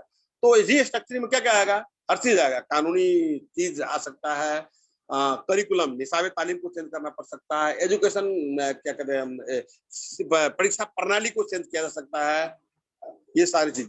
तो उसमें मैं देखिए गवर्नमेंट के इसको कौन ऑर्गेनाइज करेगा, तो गवर्नमेंट करेगा। गवर्नमेंट क्या करेगी, एक शिक्षा आइन बनाए और वो शिक्षा आइन के तहत मदरसा शिक्षा बोर्ड या जो भी नाम रख ले, मदरसा शिक्षा परिषद रख ले, नाम से कोई लेना देना नहीं है, वो बनाया, उसके अंदर में मदरसा चलेगा और वो गवर्नमेंट से बाकायदा एफिलिएटेड होगा, गवर्नमेंट से मान्यता प्राप्त होगा। तो उससे जो पढ़ के निकलेगा उसको ऑटोमेटिक सरकारी जॉब में भी जा सकता होते, दुनिया में कहीं भी हो, किसी कॉलेज में भी पढ़ने जा सकता हो सर्टिफिकेट से, वो गवर्नमेंट करेगी तो होगा। अब गवर्नमेंट से तो हम लोग इसकी लड़ाई सालों से लड़ रहे हैं, 10-20 साल से, तो नहीं हो रहा। तो गवर्नमेंट का मुंह ताकना छोड़, मैं उसको रखा हूं मैं ऑप्शन 1 में कि central autonomous Madrasa board by the government, ठीक है। शिक्षा, जिस तरह शिक्षा आइन है 2028 नेपाल में, उस तरह मदरसा शिक्षा आइन 2078 2079 बना दे, उसके तहत मदरसा बोर्ड बनाया और सारा मदरसा उसके अंदर में रहे। ये ऑप्शन 1। अगर गवर्नमेंट ये नहीं करता, नहीं कर पाता, नहीं कर पा रहा, कर नहीं पाएगा, देखा जा रही है ना, वो इसमें उसका इंटरेस्ट नहीं है, किसी भी पार्टी का नहीं है, मैं अपनी पार्टी के बारे में बता रहा हूँ, किसी का भी इसमें बहुत ज्यादा इंटरेस्ट नहीं है, ठीक है। कोई थोड़ा सा लॉयल है, थोड़ा सा नरम है, लेकिन आपका मदरसा के बारे में क्लियर नहीं है। तो दूसरा ऑप्शन क्या है कि कौम वाले खुद, मुसलमान खुद से एक मदरसा, ठीक है, यूनिफॉर्मिटी कमीशन, यानी सारे मदरसा को एकीकरण किया जाए, एक रूपता लाया जाए, निसाब तालीम एक, किताब सेम, परीक्षा प्रणाली सेम, शिक्षक का व्यवस्था सेम, ठीक है, शिक्षक का तलब सेम, हेडमास्टर का तलब सेम, मैनेजमेंट का सिस्टम सेम, उसमें गवर्नमेंट का जो अभी तक मौजूदा रूल इसमें इम्पैक्ट करता है उसको भी हम मैनेज करते चलेंगे। अगर ऐसा बना लेते हम खुद, और 2-4 साल चलाने के बाद गवर्नमेंट से कहती है मेरा आप देखो ये है, तुमको कह रहे हो कि तुम्हारे मदरसा में ये पढ़ाने, तो वो नहीं पढ़ाए होते, हम 10 क्लास तक ये ले गए, 12 तक ये ले गए, 12 के बाद हम लोगों ने इसको इधर और उसको उधर कर दिया, कुछ लोग को हम कॉलेज में भेज रहे, कुछ लोग को हम मदरसा में भेज रहे, उसके बाद उसके पास कोई जवाब नहीं रहेगा, आपको मान्यता देगा, जब मान्यता देगा तो बजट डालना भी शुरू करेगा। तो ये दूसरा ऑप्शन पे हम क्यों न चला जाए। मैं अभी जो 15 दिन पहले जो जहां मैं प्रेजेंटेशन दिया था, उसमें एक बहुत बड़ा ग्रुप नेपाल का बन रहा है, नेपाल में बन रहा है, आप लोग भी उसमें आए, आइंदा मीटिंग से अभी आपको नेपाली टाइम 7:30 बजे से जूम मीटिंग होगा, जो मैं कासिम साहब को भेजा हूं। अगर इसमें कोई भाई उसमें आना चाहते हैं तो कासिम साहब से वो लिंक ले लीजिएगा, अभी मीटिंग हम लोग खत्म होते ही, तो वो उसमें आप हिस्सा ले सकते हैं। उसमें बहुत इंटेलिजेंस नेपाल भर का, उसमें लास्ट मीटिंग अभी आज तीसरा वेबिनार है उसका, 15 दिन में एक बार करते हैं जुमा को। और आप लोग का जो 4:15 बजे से होता है, इसी को मद्देनजर रखते हुए मैंने ही मशवरा दिया था कि नहीं, इसको 7:30 बजे के मगरिब के बाद किया जाए। कतार से एक प्रोग्राम हर रोज होता है, हर जुमा होता है, तो उसका तो 15 दिन में एक होता है, तो अभी वही शाम का टाइम रखा है, पता नहीं उसके बाद टाइम भी उसका भी चेंज हो सकता है, कुछ लोग करेंगे टाइम सही नहीं हुआ, तो उसमें भी हिस्सा लीजिए। उसमें इसी सब उसका वो जो मुहिम है, उसमें जैसे उसका मुहिम सिर्फ और सिर्फ यही है और दूसरा नहीं है उस ग्रुप का, उसमें आप लोग आइएगा। उसके बाद दूसरा balance course of study, curriculum balance बनना चाहिए। बैलेंस का मतलब ये मैंने कहा कि बेसिक स्टडी, बेसिक जो स्कूलिंग होता है अभी नेपाल में और देशों में वो 12 साल का 13 साल का होता है, ठीक है, यानी 12 क्लास +2 तक का, 12-13 साल 14 साल तक पढ़ाई होती है, वो बेसिक है, नर्सरी से लेके 12 क्लास, 12 साल से 14 साल की पढ़ाई होती है। कई 8 साल में भी खत्म होता होगा, है ना, किसी मुल्क में 16 साल से पहले 14 साल में कम देता है, कहीं पे नहीं देता, तो उस हिसाब से हर मुल्क के हिसाब से फर्क होता है। +2, तो +2 को एक बेसिक स्टडी के रूप में तो दुनिया ने मान लिया है, तो +2 तक हम कंबाइंडली लेके चलेंगे, पूरे सब्जेक्ट को बैलेंस करके कि वो आलमियत तक उसका कंप्लीट हो जाए वहीं पे +2 में आलमियत तक की पढ़ाई पढ़ ले वो। और उसके बाद और आलमियत तक में जब वो पढ़ेगा तो उस वक्त आलमियत तक +2 तक में क्या होता है और भी सब्जेक्ट है वहाँ, वो भी पढ़ेगा। तो वो कल बैचलर में एडमिशन लेना चाहेगा तो वो कहाँ जा सकता है, वो आर्ट्स भी पढ़ने जा सकता है, इंग्लिश पढ़ने जाएगा, उसको इंग्लिश लेके पढ़ना है, किसी को नेपाली लेके पढ़ना है, किसी को ज्योग्राफी लेके पढ़ना है, किसी को हिस्ट्री को लेके पढ़ना है, किसी को मैनेजमेंट कॉमर्स में जाना है, सीए बनना है, किसी को डॉक्टर बनना है, तो हर लाइन में वहां से अपना लाइन पकड़ सकता है, ठीक है। तो यहाँ तक को बैलेंस कर दिया जाए, उसके आगे को फिर खास कर दिया जाए। उससे आगे जो मदरसा रहेगा उसमें फिर जो 12 क्लास के बाद, बैचलर के बाद जो फजरत होगा, वहां पे सिर्फ और सिर्फ वही तालीमी, सिर्फ और सिर्फ वही दिन ही रहेगा। तो उससे क्या होगा, एक्सपर्टीज निकलेगा, ओलमा निकलेगा। ठीक है, जो इसको ओलमा में आलिम बनना वहां जाएगा, जिसको डॉक्टर बनना है वो दूसरे कॉलेज में चला जाएगा। हाँ, उसके बाद यहाँ पे कह सकते हैं कि मुसलमान भी मेडिकल कॉलेज खोले, मुसलमान भी बैचलर डिग्री के का कॉलेज खोले, जहाँ पे उर्दू पढ़ सकता है बैचलर में जाके, वो जहाँ अरबी पढ़ सकता है, वो जहाँ वो और भी इस्लामी सब्जेक्ट रख के कॉलेज में पढ़ा सकता है, तो यहाँ के बच्चे वहां भी जा सकता है, उसमें भी जा सकता है, या आलिम बनेगा या वो अरबी लिटरेचर पढ़ लेगा उसमें जाके, वो या इंग्लिश पढ़ लेगा, ऐसा कॉलेज भी ऊपर में खुल सकता है। तो वो जिसके पास पैसा है वो खोलेगा, या मुश्तरका तौर पे मुस्लिम लोग खोले, वो भी हो सकता है। तो ये 2 नंबर में मैंने बैलेंस ठीक है, जो इम्प्लॉयमेंट ओरिएंटेड हो, यानी उससे पढ़ के वो उसको अपने जिंदगी में इस्लाम भी लाए और अपने जिंदगी में कमा खाने का, हलाल खाने का रास्ता भी वो हमवार हो उसको, यानी वो किसी भी फील्ड में जाए तो दूसरे से कंपटीशन करे। उसको लोकसभा आयोग में लड़ना है तो हम ऐसा 12 क्लास तक पढ़ा देंगे कि वो दूसरे जो कॉलेज से पढ़ के है उससे वो कंपटीशन कर सके, उसके बराबर में वो खड़ा हो सके, वो बना देंगे। तो क्या होगा, इस्लाम में भी रहेगा वो और दुनिया में भी दूसरे से कंपटीशन करेगा, वो भी मंत्रालय का सचिव बनेगा, वो भी नेपाल में बड़े ओहदा पे जाएगा, वो भी नेपाल के पॉलिटिक्स में बहुत आगे जाएगा। तो फिर उसके बाद वो 10-20-25 साल के बाद तो जिंदगी होगा मुसलमानों का नेपाल में फर्क हो जाएगा, बहुत बड़ा तब्दीली आ जाएगी। ये है मेरा रिकमेंडेशन। तीसरा, get affiliation from recognition of मदरसा, get affiliation and recognition of मदरसा। ये रिकॉग्निशन एफिलिएशन गवर्नमेंट के साथ हम आगे ही उसमें आ गए, उसको जोड़ना है, उसको एफिलिएशन मान्यता लेने के लिए। ठीक, उसके बाद हमें मान्यता मिलेगा जब उसको सिस्टम में जाएंगे, तो वो सिस्टम है, उसको सिस्टम को फॉलो करना पड़ेगा। तो अगर इंडिया से पढ़ के आते हैं वो मदरसा में जाके पढ़िए जो वहां पर रजिस्टर्ड हो गया है, जिसको मान्यता प्राप्त है, ठीक है, वो करे। या बड़े बड़े इदारा है हिंदुस्तान का, उसको एफिलिएशन लेना है तो नेपाल में उसका सारा कागज लेकर आइए और त्रिभुवन विश्वविद्यालय में उसके लिए लड़ाई लड़िए, आपको मिलेगा। जैसे अभी आपको पता चला होगा कि बिहार मदरसा बोर्ड, यूपी मदरसा बोर्ड को नेपाल का शिक्षा मंत्रालय ने मान्यता दे दिया। वहां से पढ़ के आते हैं आप तो उसका सर्टिफिकेट जो है तो वैल्यू से मिल जाएगा आपको, ठीक है, वो भी दे दिया अभी कुछ दिन पहले। तो ये इस तरह के कर सकते हैं। उसके बाद controlling on establishing of new मदरसा, मदरसा खोल रहा है नेपाल में, उसको भी कंट्रोल करना है। अब क्या है कि एक आदमी थोड़ा बहुत पढ़ के आया, अपना मदरसा खोल लिया, चंदा उठ ही जाता है, लेकिन उसका बच्चे अच्छा पढ़े ना पढ़े, उसमें अच्छा हालत हो ना हो, ये बहुत ज्यादा हो गया है। एक एक बस्ती में 4-4, 3-3, 2-2 मदरसा खुलता है। भाई जितना तादाद आपको उसके मुताबिक अच्छा मदरसा खोलो, इसको कहते हैं मर्जिंग पॉलिसी, उसको कंट्रोल करो।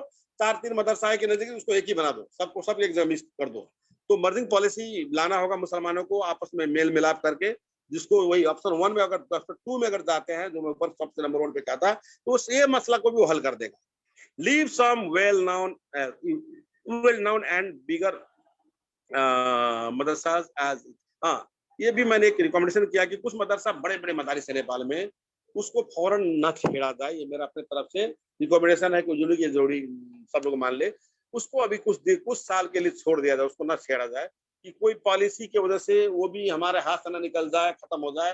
कम से कम वहाँ पे आलिम तो पैदा हो रहा है, उसकी भी जरूरत है नेपाल में। जो इंग्लिश नहीं भी पढ़ रहा है वो आलिम हो रहा है, तो उसकी भी खपत है, उसकी भी जरूरत है नेपाल में। तो कुछ साल के लिए उसको छोड़ भी दिया जाए, अगर छोड़ना चाहे सबका फैसला हो। तो ये भी मैं एक, जिसको कहते खुद मुख्तार मदरसा, जैसे हिंदुस्तान में नतुल उलमा, ठीक है ना, उसी तरह काश्मिया और भी सल्फिया, उसके बाद ये बरेली शरीफ में मदरसा, और भी कई एक दो ने कई हजारों में है। उस तरह कुछ मदरसा है जिसको अभी खुद मुख्तार भी छोड़ दिया जा सकता है नेपाल में, जो है उस तरह की संख्या ज्यादा नहीं होगा, 8-10 होगा। इम्फेसिस ऑन स्कॉलरशिप प्रोग्राम और फाइनेंशियल पोर, जो गरीब बच्चे उसके लिए स्कॉलरशिप देने का रिकमेंडेशन करता हूँ, उसका बंदोबस्त करें सब लोग मिलके। अब तीसरा पेज, दूसरा में चले जाए पेज, इसके बाद वाला में पेज नंबर, इसके बाद वाला पॉलिटिकल अप्रोच। 3 डायमेंशन 1 में क्या था, जनरल एजुकेशन। डायमेंशन 2 में था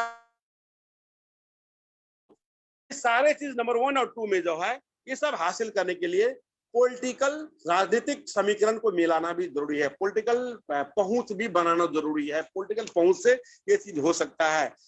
पॉलिटिकल अप्रोच मदरसा के बीच में पूरा काम पॉलिटिकल अप्रोच से करे। एक डायमेंशन है। अब हम चलते हैं चौथा है, देखिए चौथा में चले जाए, अब लास्ट में हमने इसको छोड़ दिया है।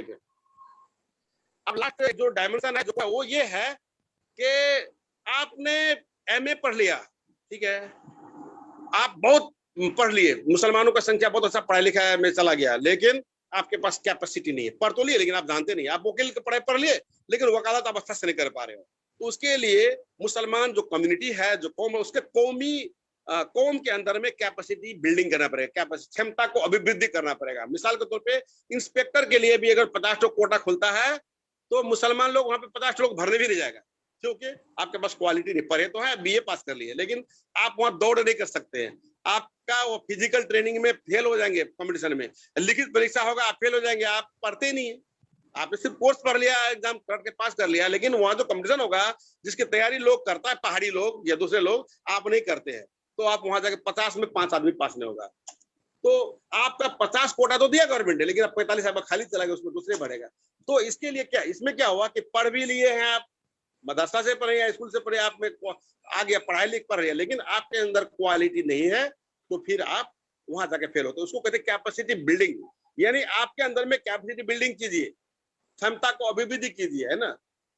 तो वो है इंस्टीट्यूशनल डेवलपमेंट, यानी संस्थागत रूप में डेवलपमेंट कीजिए, फाइनेंशियल रिसोर्स डेवलपमेंट, है ना, आर्थिक में मजबूत होइए, वगैरह वगैरह बहुत सारी चीज। यानी उससे क्या होगा, आपके कौम के अंदर में एक इंटीग्रिटी शक्ति पैदा होगा। जब शक्ति पैदा होगा तब आप दूसरे से कंपटीशन करेंगे, तब फिर हर लेवल में, हर सेक्टर में आप आगे आएंगे। ये चारों चीज मिलेगा तो आपका तालीमी जो एम्पावरमेंट, तालीमी जो तरक्की है, एक रूप लेगा। जब तक ये चारों चीज को एक जगह नहीं मिलेंगे तो फिर आप मुकम्मल शक्ल पे आपके तालीम मजबूत नहीं हो सकता। ये 4 जाती कैपेसिटी कहते हैं तालीमी जो है, मेरे ध्यान में ये चीज है, मैं यही आपको बताना चाह रहा था। तो ये सब के लिए क्या है, नेशनल मूवमेंट फॉर एजुकेशन, तालीम के लिए एक कौमी सतह पर मूवमेंट चलाना, है ना। ये इसकी बीम है, इसका लाख, ये मैं प्रस्तुत करना चाह रहा था आप लोगों से। बहुत बहुत शुक्रिया, आपका टाइम ज्यादा ले लिया मैंने, लगभग ज्यादा ले लिया, 1 घंटा से ज्यादा। ठीक है, बहुत शुक्रिया कासिम साहब।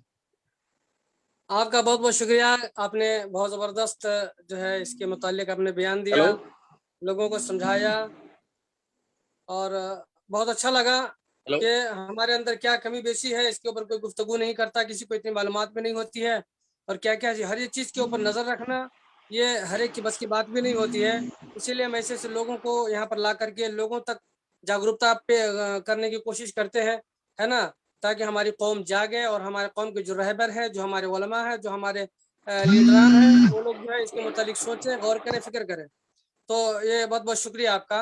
हमारे शेख अब्दुल रहीम साहब जो है वो इशारा कर रहे हैं, अब वो कुछ बोलना चाहते हैं, और इंशाल्लाह 1-1 मिनट मैं चाहूंगा कि आप लोग भी लें। हमारे सदर साहब भी आज आए हुए बहुत दिनों के बाद, हमारे बशीर हबीब मदनी साहब, माशाल्लाह, आपको जज़ाक खैर दीजिए। शेख अब्दुल रहीम साहब अपनी आवाज खोल लें। अस्सलाम वालेकुम। वालेकुम अस्सलाम रहमतुल्लाह। कलाम साहब आप भी तैयार रहें, 2 मिनट आपको भी दिया जाएगा। जी माशाअल्लाह, जाकिर साहब ने बहुत ही कीमती बातें बतलाई हैं, और ये हम लोगों को उस पर ध्यान देने की ज़रूरत है। लेकिन मैं ये चाहता हूँ कि जिस तरह आपने बतलाया है, तो ये आवाम नास को या वहाँ काम करने वाले जिस तरह आपको जानकारी है, उसके लिए एक तहरीक चलाएं कि ख़ास तौर पे कितने बच्चे पे कितने उस्ताद को रखना चाहिए गांव घर के अंदर। ये लोगों को पता नहीं है। बच्चे होते हैं 80 और उस्ताद होते हैं 1, तो किस तरह से वो बच्चे को गिनेंगे या पढ़ाएंगे? 80 बच्चे को तो सिर्फ गिनने में जो है, जाते आते गिन ले तो काफी है। तो ये है चीज जो है हमको खास तौर से गांव के जो सदर सेक्रेटरी होते हैं उनको समझाना पड़ेगा। तो इसमें कुछ लोगों को शामिल करके एक तहरीक चलाएं कि इतने बच्चे हैं आपके गांव में कितने अदद क्या है, और उसके हिसाब से बच्चों को रखा जाए, क्या कहते हैं, उस्ताद को रखा जाए, ताकि उस्ताद कवर कर सकें और तालीम मजबूत हो। इसी तरह से एक जो है मीटिंग टीचर के साथ होनी चाहिए या उस्ताद के साथ, कि बच्चों को किस तरह से गाइड करें, किस तरह से पढ़ाएं, क्या खेल के अंदर कितना टाइम दें, पढ़ाने के अंदर कितना टाइम दें, और किस तरह से पढ़ाएं। इसलिए कि हमारे यहाँ पढ़े लिखे लोग तो हैं, लेकिन उनके पास पढ़ाने का तजर्बा नहीं है, तो इसलिए जो है वक्त ज़ाया होता है और बच्चे जो होते हैं वो कमजोर निकलते हैं। तो इस पे भी ध्यान देने की जरूरत है। इस चीज को आप लोग खास तौर से ध्यान दें। ये 2 सवाल है। और तीसरी चीज क्या है कि जैसे आपने बताया कि हमारे बच्चे जो है या हमारे लोग जो है हर मैदान के अंदर हों, आयोग का इम्तिहान दें, इसी तरह से इंजीनियर हों, डॉक्टर हों, इसी तरह से मैं इजाफा भी कर देता हूं कि भंसार के अंदर हूं, इसी तरह से परराष्ट्र के अंदर भी हूं, इसी तरह से जो है सीडीओ के अंदर हो, हर जो है मैदान में हूं, क्या कहते हैं, इसी तरह से आर्मी में हूं। तो उसके लिए जो है क्या करना पड़ेगा, ये तो अलग चीज है, मेहनत की जरूरत है और करने की जरूरत है ताकि हम हर मैदान के अंदर आगे रहें। लेकिन यहाँ पे एक अहम सवाल है, वो सवाल ये है कि नेता लोग सब पैसा मिल करके देश का खा लेते हैं। आप नेता हैं इसलिए जो है आपसे सवाल करता हूं, लेकिन जो जिनकी नियुक्ति होती है, क्या कहते हैं, जो मुअज्जफ होते हैं या कह लें कि जो नौकरी करते हैं किसी भी विभाग के अंदर हों, तो उनकी तनख्वाह इतनी कम होती है कि ला महाला वो लोग या तो रिश्वत लेते हैं, तनख्वाह होती है 25,000, 30,000, 35,000, उसने अपनी उम्र को जाया कर दिया पढ़ने पढ़ाने के अंदर, या इसी तरह से जो है पढ़ने के अंदर।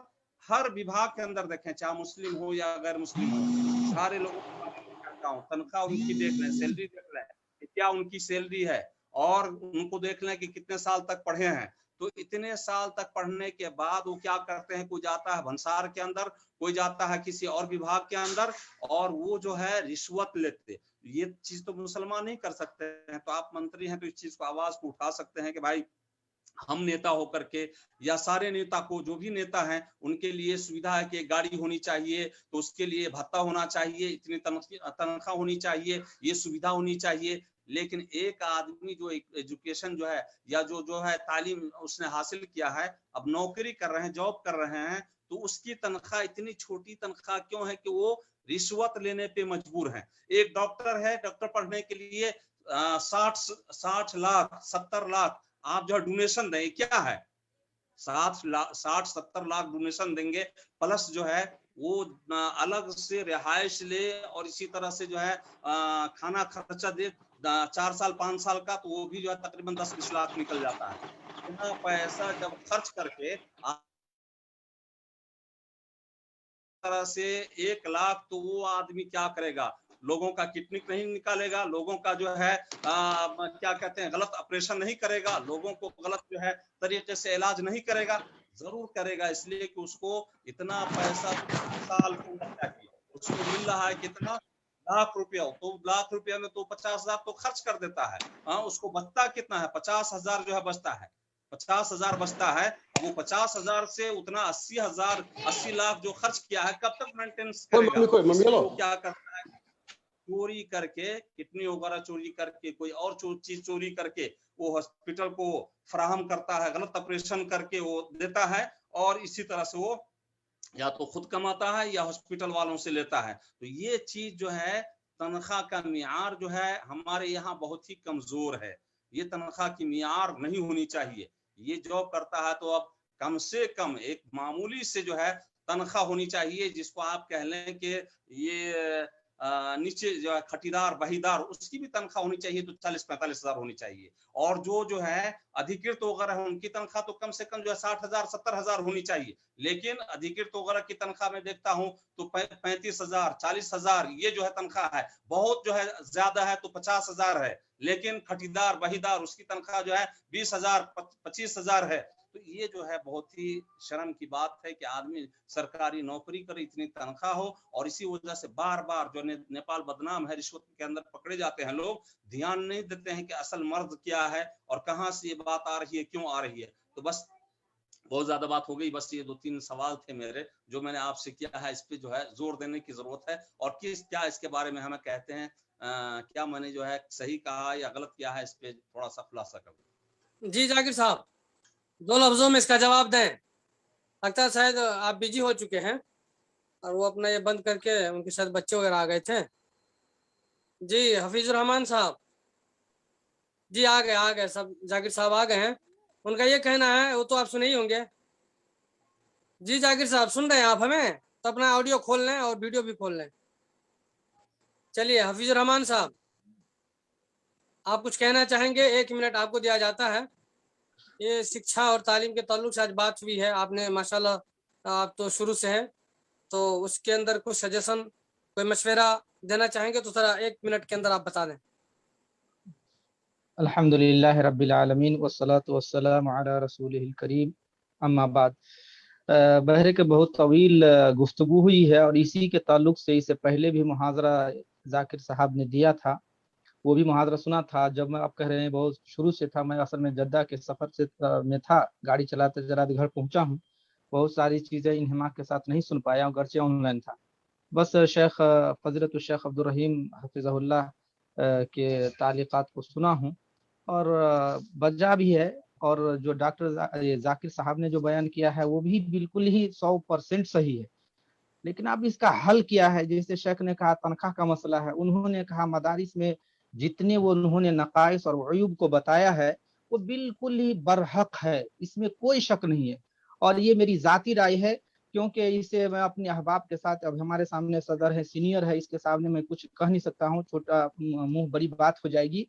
कि हकीकत में तालीम एक ऐसा फील्ड है जो तालीम के फील्ड को सही तरह से कवर करने वाला, इसको डेवलप देने वाला हर शख्स नहीं दे सकता है। इसलिए क्यों कहा जाता है कि बीएड होना चाहिए, एमएड होना चाहिए, और बिजनेस रनिंग के लिए कहता है कि एमबीए का होना चाहिए। क्यों होना चाहिए?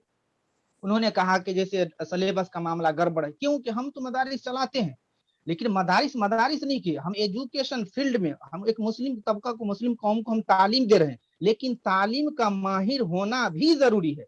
तो हम खुद जो चलाने वाले माहिर नहीं होते हैं, घरचे हम दावा करते हैं कि बहुत सारे हैं, लेकिन देखिए चलाने के लिए चलाते हैं, लेकिन हमारा एग्जाम कैसा होता है, हमारे सिलेबस कहाँ होता है, हमारे उस्ताद कराने वाले कैसे होते हैं, ये सारे के अंदर कमी है। लेकिन कैसे इस कमी को दूर किया जाए, अगर जाकिर साहब सुन रहे हैं तो हम लोग तो खैर एक तरह से कहें मौलवी हैं, और दूसरे है कि हम लोग वतन से दूर हैं, लेकिन वो जो अभी सियासी तौर पे भी काफी ऊपर पहुंचे हुए हैं और मुस्लिम तशख्खुस, मुस्लिम शनाख्त को बनाने के लिए, नेपाल में मनवाने के लिए वो सियासी तौर पे भी आगे पहुंचे।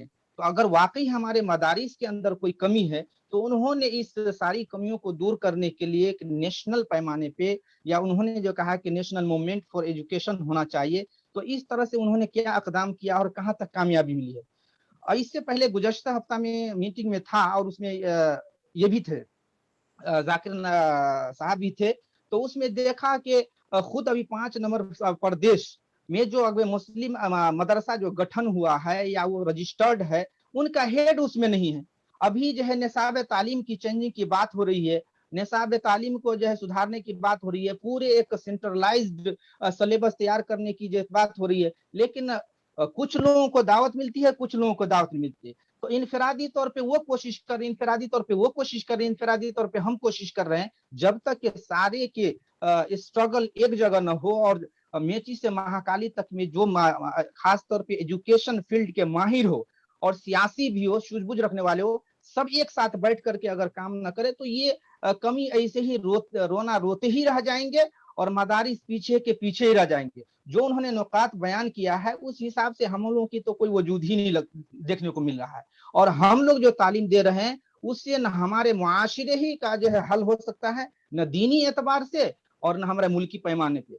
तो बहर है कि ये सारी चीजें हैं, तनख्वाह एक बाद का मामला है। पहले तो हम इस लायक बने, जो उन्होंने जाकिर साहब ने कहा कि हम अपने मुल्क में, उन्होंने कहा, मैं अपना बढ़ा रहा हूँ, कि मुल्क में खुद अपने गाड़ी का टैक्स देते हैं, जमीन का टैक्स देते हैं, जायदाद का टैक्स देते हैं। हमारा भी हक बनता है कि हम गवर्नमेंट से, अपने सरकार से, अपने मुल्क से फायदा उठाएं और अपनी सोसाइटी को डेवलप करें। तो उसके लिए इतने मुराआत है, जो उन्होंने कहा 50 इंस्पेक्टर के अगर बहाली हो रही है, हमारे अंदर क्षमता ही नहीं है जो उसको पा सके। या अगर बाय दिबे कह रहे हैं कि ठीक है, एक से मैंने मुनाकशा किया भी था, तो कहा कि हजरत ठीक है, अगर मदारिस में 5% पढ़ रहे हैं, 95% स्कूल में पढ़ रहे हैं, मुस्लिम ही में से 95% पढ़ने वाले काहे नहीं नौकरी पा रहे हैं, वो क्यों नाकाम है? तो मैं ये कह रहा हूँ कि ठीक है, जो स्कूल में पढ़ने वाले पढ़े उसका एक अलग मामला है। हम मदारिस ही वाले जो अभी कह रहे हैं तनख्वाह का मामला है, चंदे का मामला है, या मदरसा का स्ट्रक्चर होता है वो सही से नहीं बन पाता है, उसका फील्ड नहीं होता है, उसका खेलने का नहीं होता है, या उनकी तनख्वाह का मामला नहीं होता है, तो ये सब भी हम हुकूमत से पाएंगे ना, हमारा हक बनता है ना। तो कम से कम हम अपने सिलेबस को सही से तैयार करके, सेंट्रलाइज करके पूरे एक मुआहद बनाएं, एग्जाम का होगा, एक ही जगह से पेपर बन के आएगा और उसी में पता चलेगा कि कौन कौन मदारिस वाले कितने लो हैं अब अभी तो अशवाई तौर पे अनारकी फैली हुई है, जिसको जो मन हो जाता है पढ़ाता है, जिस तरह से आदमी इंतजाम लेता है और रोना होता है कि हमारे पास चंदा नहीं। खुद हम अपने मुल्क से जो ही मामूली ही तनख्वाह पाने के किस तरह से हकदार हैं, तो अपनी हम स्टेटस को बयान ऊंचा न करते हुए अपने एजुकेशन लेवल को मतलब डेवलप न करके अगर मुराआत जो मिल रहे हैं सरकार से, उस तरह से तो हम कर भी नहीं पा रहे हैं ना। पहले क्या बहुत सारे कमी है, और आपने 1 मिनट दिया तो मैंने सॉरी ज्यादा ले लिया, और हमारे सदर साहब यहाँ मौजूद है। कमियां बहुत सारी हैं, लेकिन उसको हल करने के लिए क्या पॉलिसी अपनाई जा रही है, ये चीज है। अगर जाकिर साहब सुन रहे हैं तो उनसे ही हमारा भी जवाब तलब करें। जज़ाकुमुल्लाह खैर, बारकल्लाहु फीकुम, अस्सलाम वालेकुम। आज अभी वो शायद चले गए हैं, मौजूद नहीं है। इंशाल्लाह जब भी वो आएंगे हम आप लोगों के जवाब उनसे जरूर तलब करेंगे। हाँ कलाम साहब, आप भी 1 ही मिनट ले लें या 2 मिनट, कुछ कहना चाहें तो कलाम साहब। बिस्मिल्लाहिर्रहमानिर्रहीम, अस्सलाम वालेकुम। मेरा यही कहना है कि हम लोग मस्जिद मिंबर महराब पे कभी इस तरीके की बातें गुफ्तगू अपने बच्चे को स्कूल में दाखिला कराया जाए, इस तरीके से तालीम हमारे बच्चे अगर स्कूल में क्या पढ़ते हैं उसके क्या फ़वाइद है, मिंबर महराब पे कभी बताया नहीं जाता है।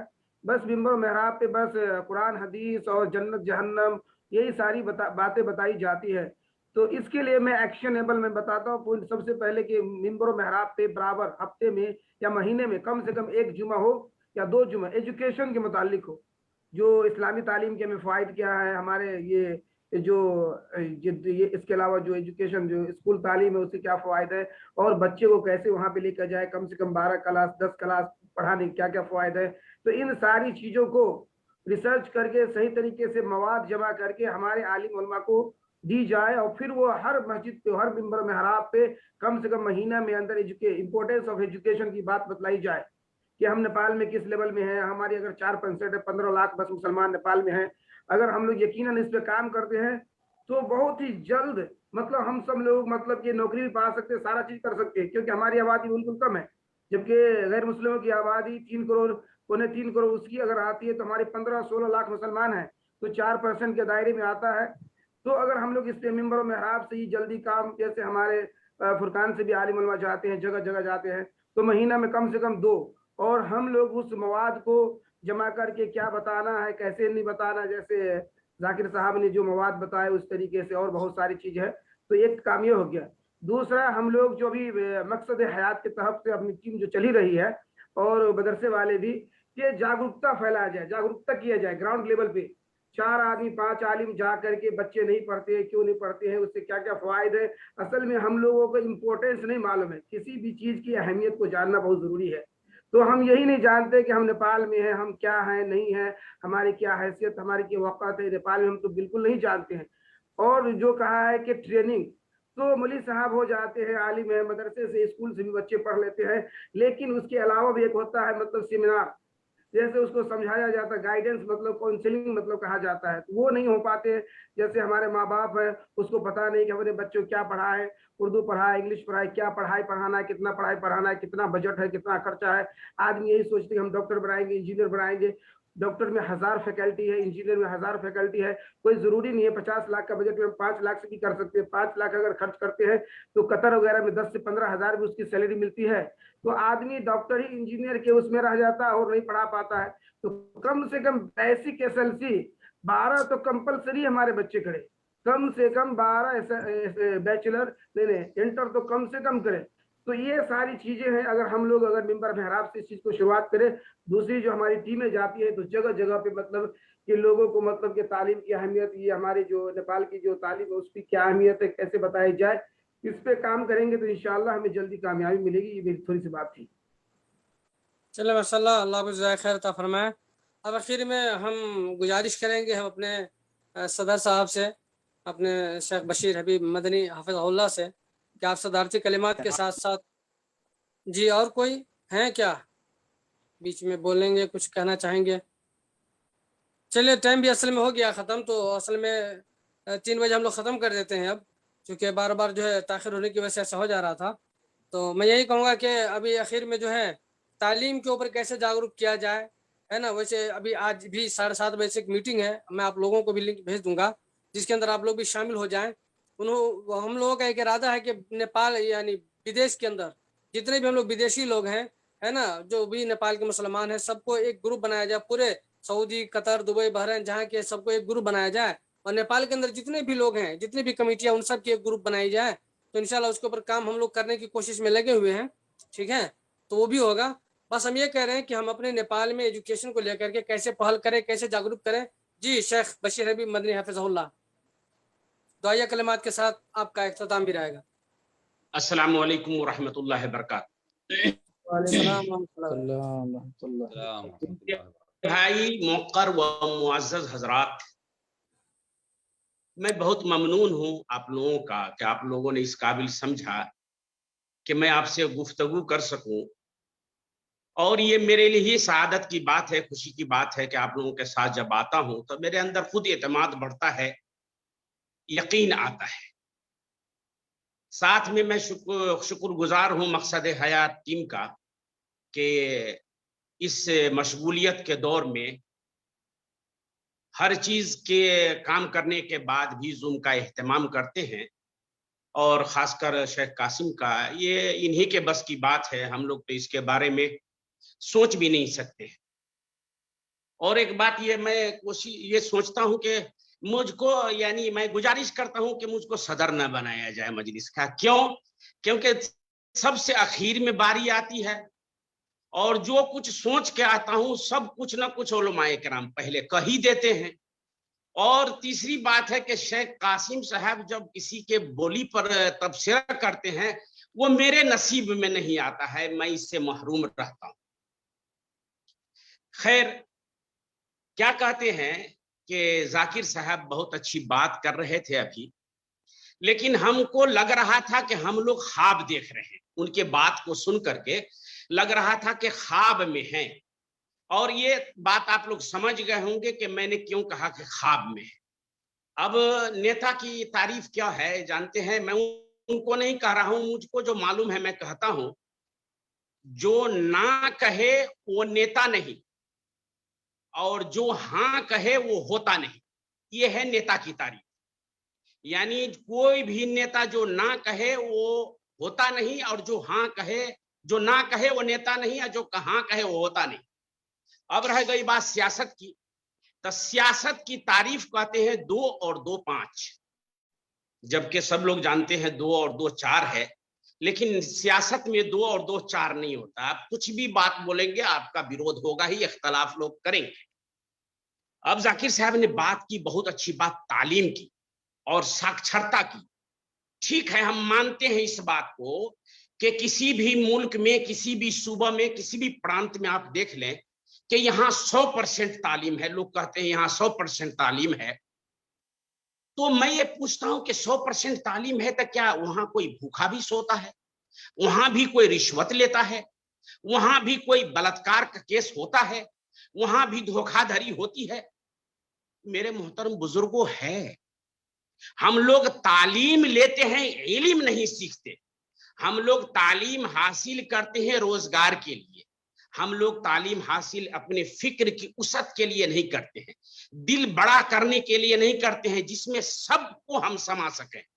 इसलिए मेरे मोहतरम, अभी तो मैं जो सोच के आया था सारे लोग बोल दिए, और बहुत दिनों के बाद मुलाकात हुई है। तो एक बात और कहना चाहता हूं, हम लोग जो मकसद हयात टीम है या जमीयत अहले हदीस वाले जो ग्रुप चला रहे हैं, उसमें भी अक्सर उलमाए किराम है और पढ़े लिखे हैं, तालीम याफ्ता है, साक्षर हैं।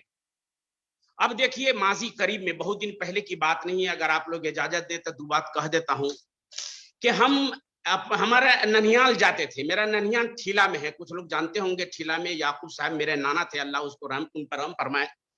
नाना के यहाँ जाते थे। नाना के यहाँ जो मुलाजिम होते थे, यानी कोदाली वाला है, हल चलाने वाला है, भैंसी चराने वाला है, उसको मामा कहते थे, नाम लेकर के नहीं पुकारते थे। और अपने बाप के घर में भी जो मुलाजिम होता है उसको काका कहते हैं। अभी तो अंकल आ गया है, शेख कहते नहीं कि इंग्लिश, जो आदमी बोलने से पहले थोड़ा इंग्लिश बोले तो वो समझा जाता है बहुत बड़ा पढ़ा लिखा है। यू नो, आई नो, ये कर दिया तो समझा जाता है बहुत बड़ा पढ़ा लिखा है। तो अब तो काका से ज्यादा अंकल पे आ गए हैं। लेकिन अंकल के बारे में एक बात और कह देता हूं कि हम लोगों की जुबान जो है, नाना, काका, मौसा, मौसी, फूफा, फूफी, ये अंग्रेजी में नहीं है। अंग्रेजी में सबको अंकल कहते हैं। खैर, तब आइए एक बात ये कि अभी हम लोग तालीम हासिल कर लिया और हम लोग कोशिश कर रहे हैं, अभी तो हम लोगों का अकीका भी नहीं हुआ है, छठियारी भी नहीं हुआ है, मकसद हयात चला रहे हैं, जमीयत अहले हदीस के तरफ से इंसदाद जहेज चला रहे हैं। और इसमें जो बात करते हैं तो हम लोगों में से कोई आदमी किसी के दिल में कोई बात आता है तो पूछते हैं, सवाल करते हैं। तो अब सवाल करना इतना जुर्म हो गया है, कोई सवाल करता है उसके सवाल पर ध्यान न दे करके शख्सियत पर उतर जाते हैं, किरदार कुशी करना चाहते हैं, इसको मौलाना को बुरा भला कहते हैं, मदनी को बुरा भला कहते हैं, तू पे उतर आते हैं। हम क्या कह रहे हैं इससे नहीं हमारे बात कोई सुनता है, ये कहता है कि ये तुम कौन होते हो, तुम कौन होते हो। इसी पर गालिब का एक शेर आया, कासिम साहब के साथ आते हैं तो थोड़ा शेर पढ़ना पड़ता है क्योंकि बहुत ज्यादा शेर पसंद करते हैं। हर बात पे कहते हो कि तू क्या है, एक मिर्जा गालिब कहते हैं हर बात पे कहते हो कि तू क्या है, तुम ही कहो ये अंदाज़े गुफ्तगू क्या है। मेरे मोहतरम सामीन किराम, कोई बात आपके सामने आए थोड़ा बर्दाश्त कीजिए। और दूसरी बात, जो लोग चला रहे हैं, जो लोग दूर से देख करके हमारा जायजा लेते हैं, खराबी बेशी को निखारते हैं, हमारा साथ नहीं देते बल्कि हमारे ऐब को तलाशने में लगे रहते हैं, ऐसे करना चाहिए, वैसा करना चाहिए, ये ऐसा क्यों बोला, वो ऐसा क्यों बोला। उसके बारे में भी एक शेर है, कहते हैं कि गजल काफिया पैमाई है नासिर, कहते हैं कि गजल काफिया पैमाई है नासिर। अरे ये काफिया पैमाइश जरा करके तो देखो, जो करता है वही समझता है। जो घर का गार्जियन, हम लोग के जमाने में कहा जाता है बाप के कोदाली, कन्हा का कोदाली सस्ता नहीं होता है, हल्का नहीं होता है। उस वक्त हम लोग समझते थे कि कोदाली को उठा करके हम भी उठा लेते हैं, लेकिन जब खुद गार्जियन बने, जब खुद मुदीर बने, कोई मदरसा चला रहे, वो लोग समझते हैं कि संस्था किस तरह चलाया जाता है।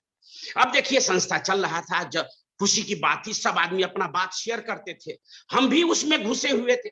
लेकिन सियासत में क्या होता है, तफरीक, फिरका डाला जाता है कि आप छोटे जात के हैं या बड़े जात के हैं, सीबीएसई हैं, एसटी हैं, जीएसटी हैं, बहुत सारे फिरका बना करके, तफरीक बना करके जातों में, पातों में, ऊंच में, नीच में उसका इस्तेहसाल होता है। अब हमारे जमात के अंदर भी इस्तेहसाल की बात शुरू हो गई। मैं वहां बैठा था, मैं सब कुछ में शामिल था, और क्या बातें हुई कि ये सिरहा जिला, ये धुनसा जिला, ये इंडिया का, ये नेपाल का, ये फले जात का, ये फला जात का। लेकिन हम फिर भी बैठे रहे, छोड़े नहीं, क्योंकि मैं जानता हूं हमारे इख्वान जब आगे बढ़ रहे हैं हम उसका साथ देंगे। जब तक हमारे सांस में सांस है हम तहरीक में साथ हैं। लेकिन फिर भी कुछ एहसास तो हुआ, और इसी पर एक शायर का शेर बयान करता हूं आपके सामने। इस बज़्म में मुझे बनती नहीं हया किए, इस बज़्म में मुझे बनती नहीं हया किए, बैठा रहा गरचे इशारा हुआ किए। लोग इशारा करते रहे लेकिन हम बैठे ही रहे और बैठे ही रहेंगे और आप लोगों का साथ देंगे। और जो लोग जिसको गाली देते हैं, बुरा भला कहते हैं, उनसे मेरी गुजारिश है कि इस शेर को सुन लें। अजब तरह का यह काम आज मैंने किया, जब उसने दी मुझे गाली तो सलाम मैंने किया।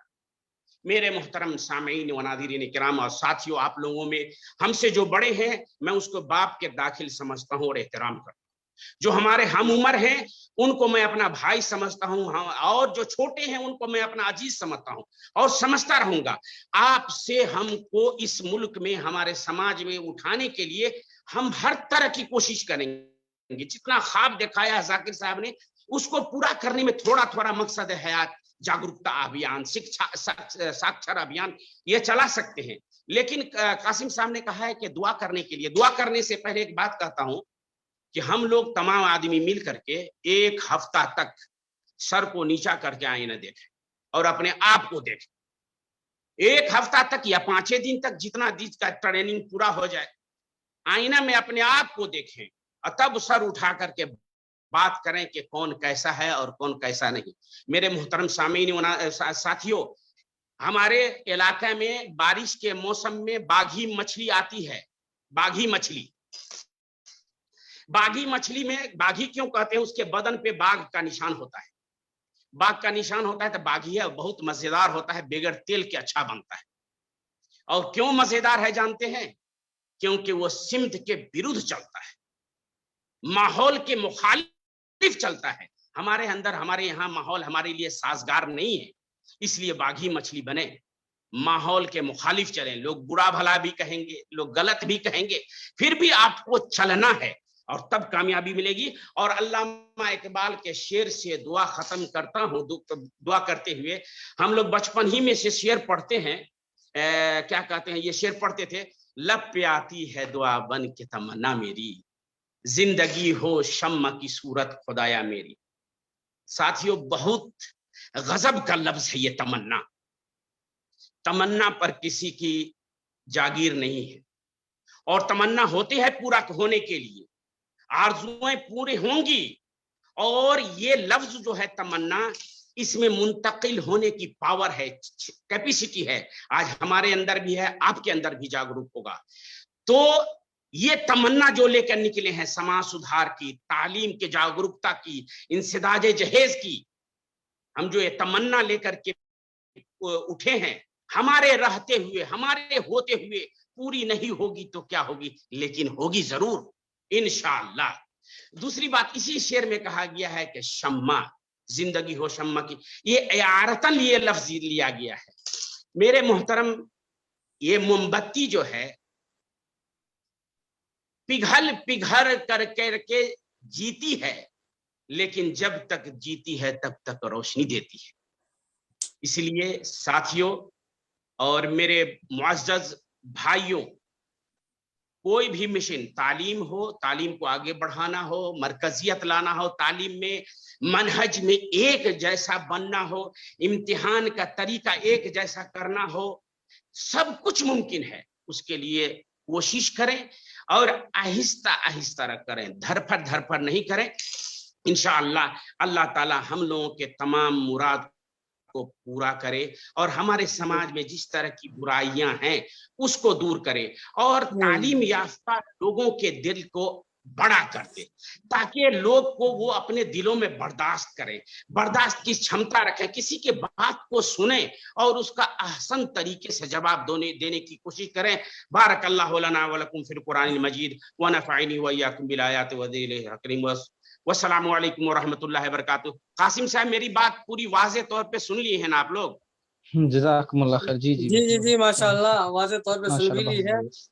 लेकिन बड़े ही दर्द और कर्ब के साथ आपने जो बयान दिया है उसका एहसास है हमें। अल्लाह को जज़ाए खैर अता फरमाए। बहरहाल इसके ऊपर गौर किया जाएगा, फिक्र की जाएगी और होगा तो आपसे बात भी की जाएगी। मैं इसके साथ ही इस मजलिस के इख्तिताम का ऐलान करता हूँ। अल्लाह आप सबको सलामत रखे। अस्सलामु अलैकुम व रहमतुल्लाहि व बरकातुहू। वालेकुम सलाम। जज़ाकुमुल्लाह खैर।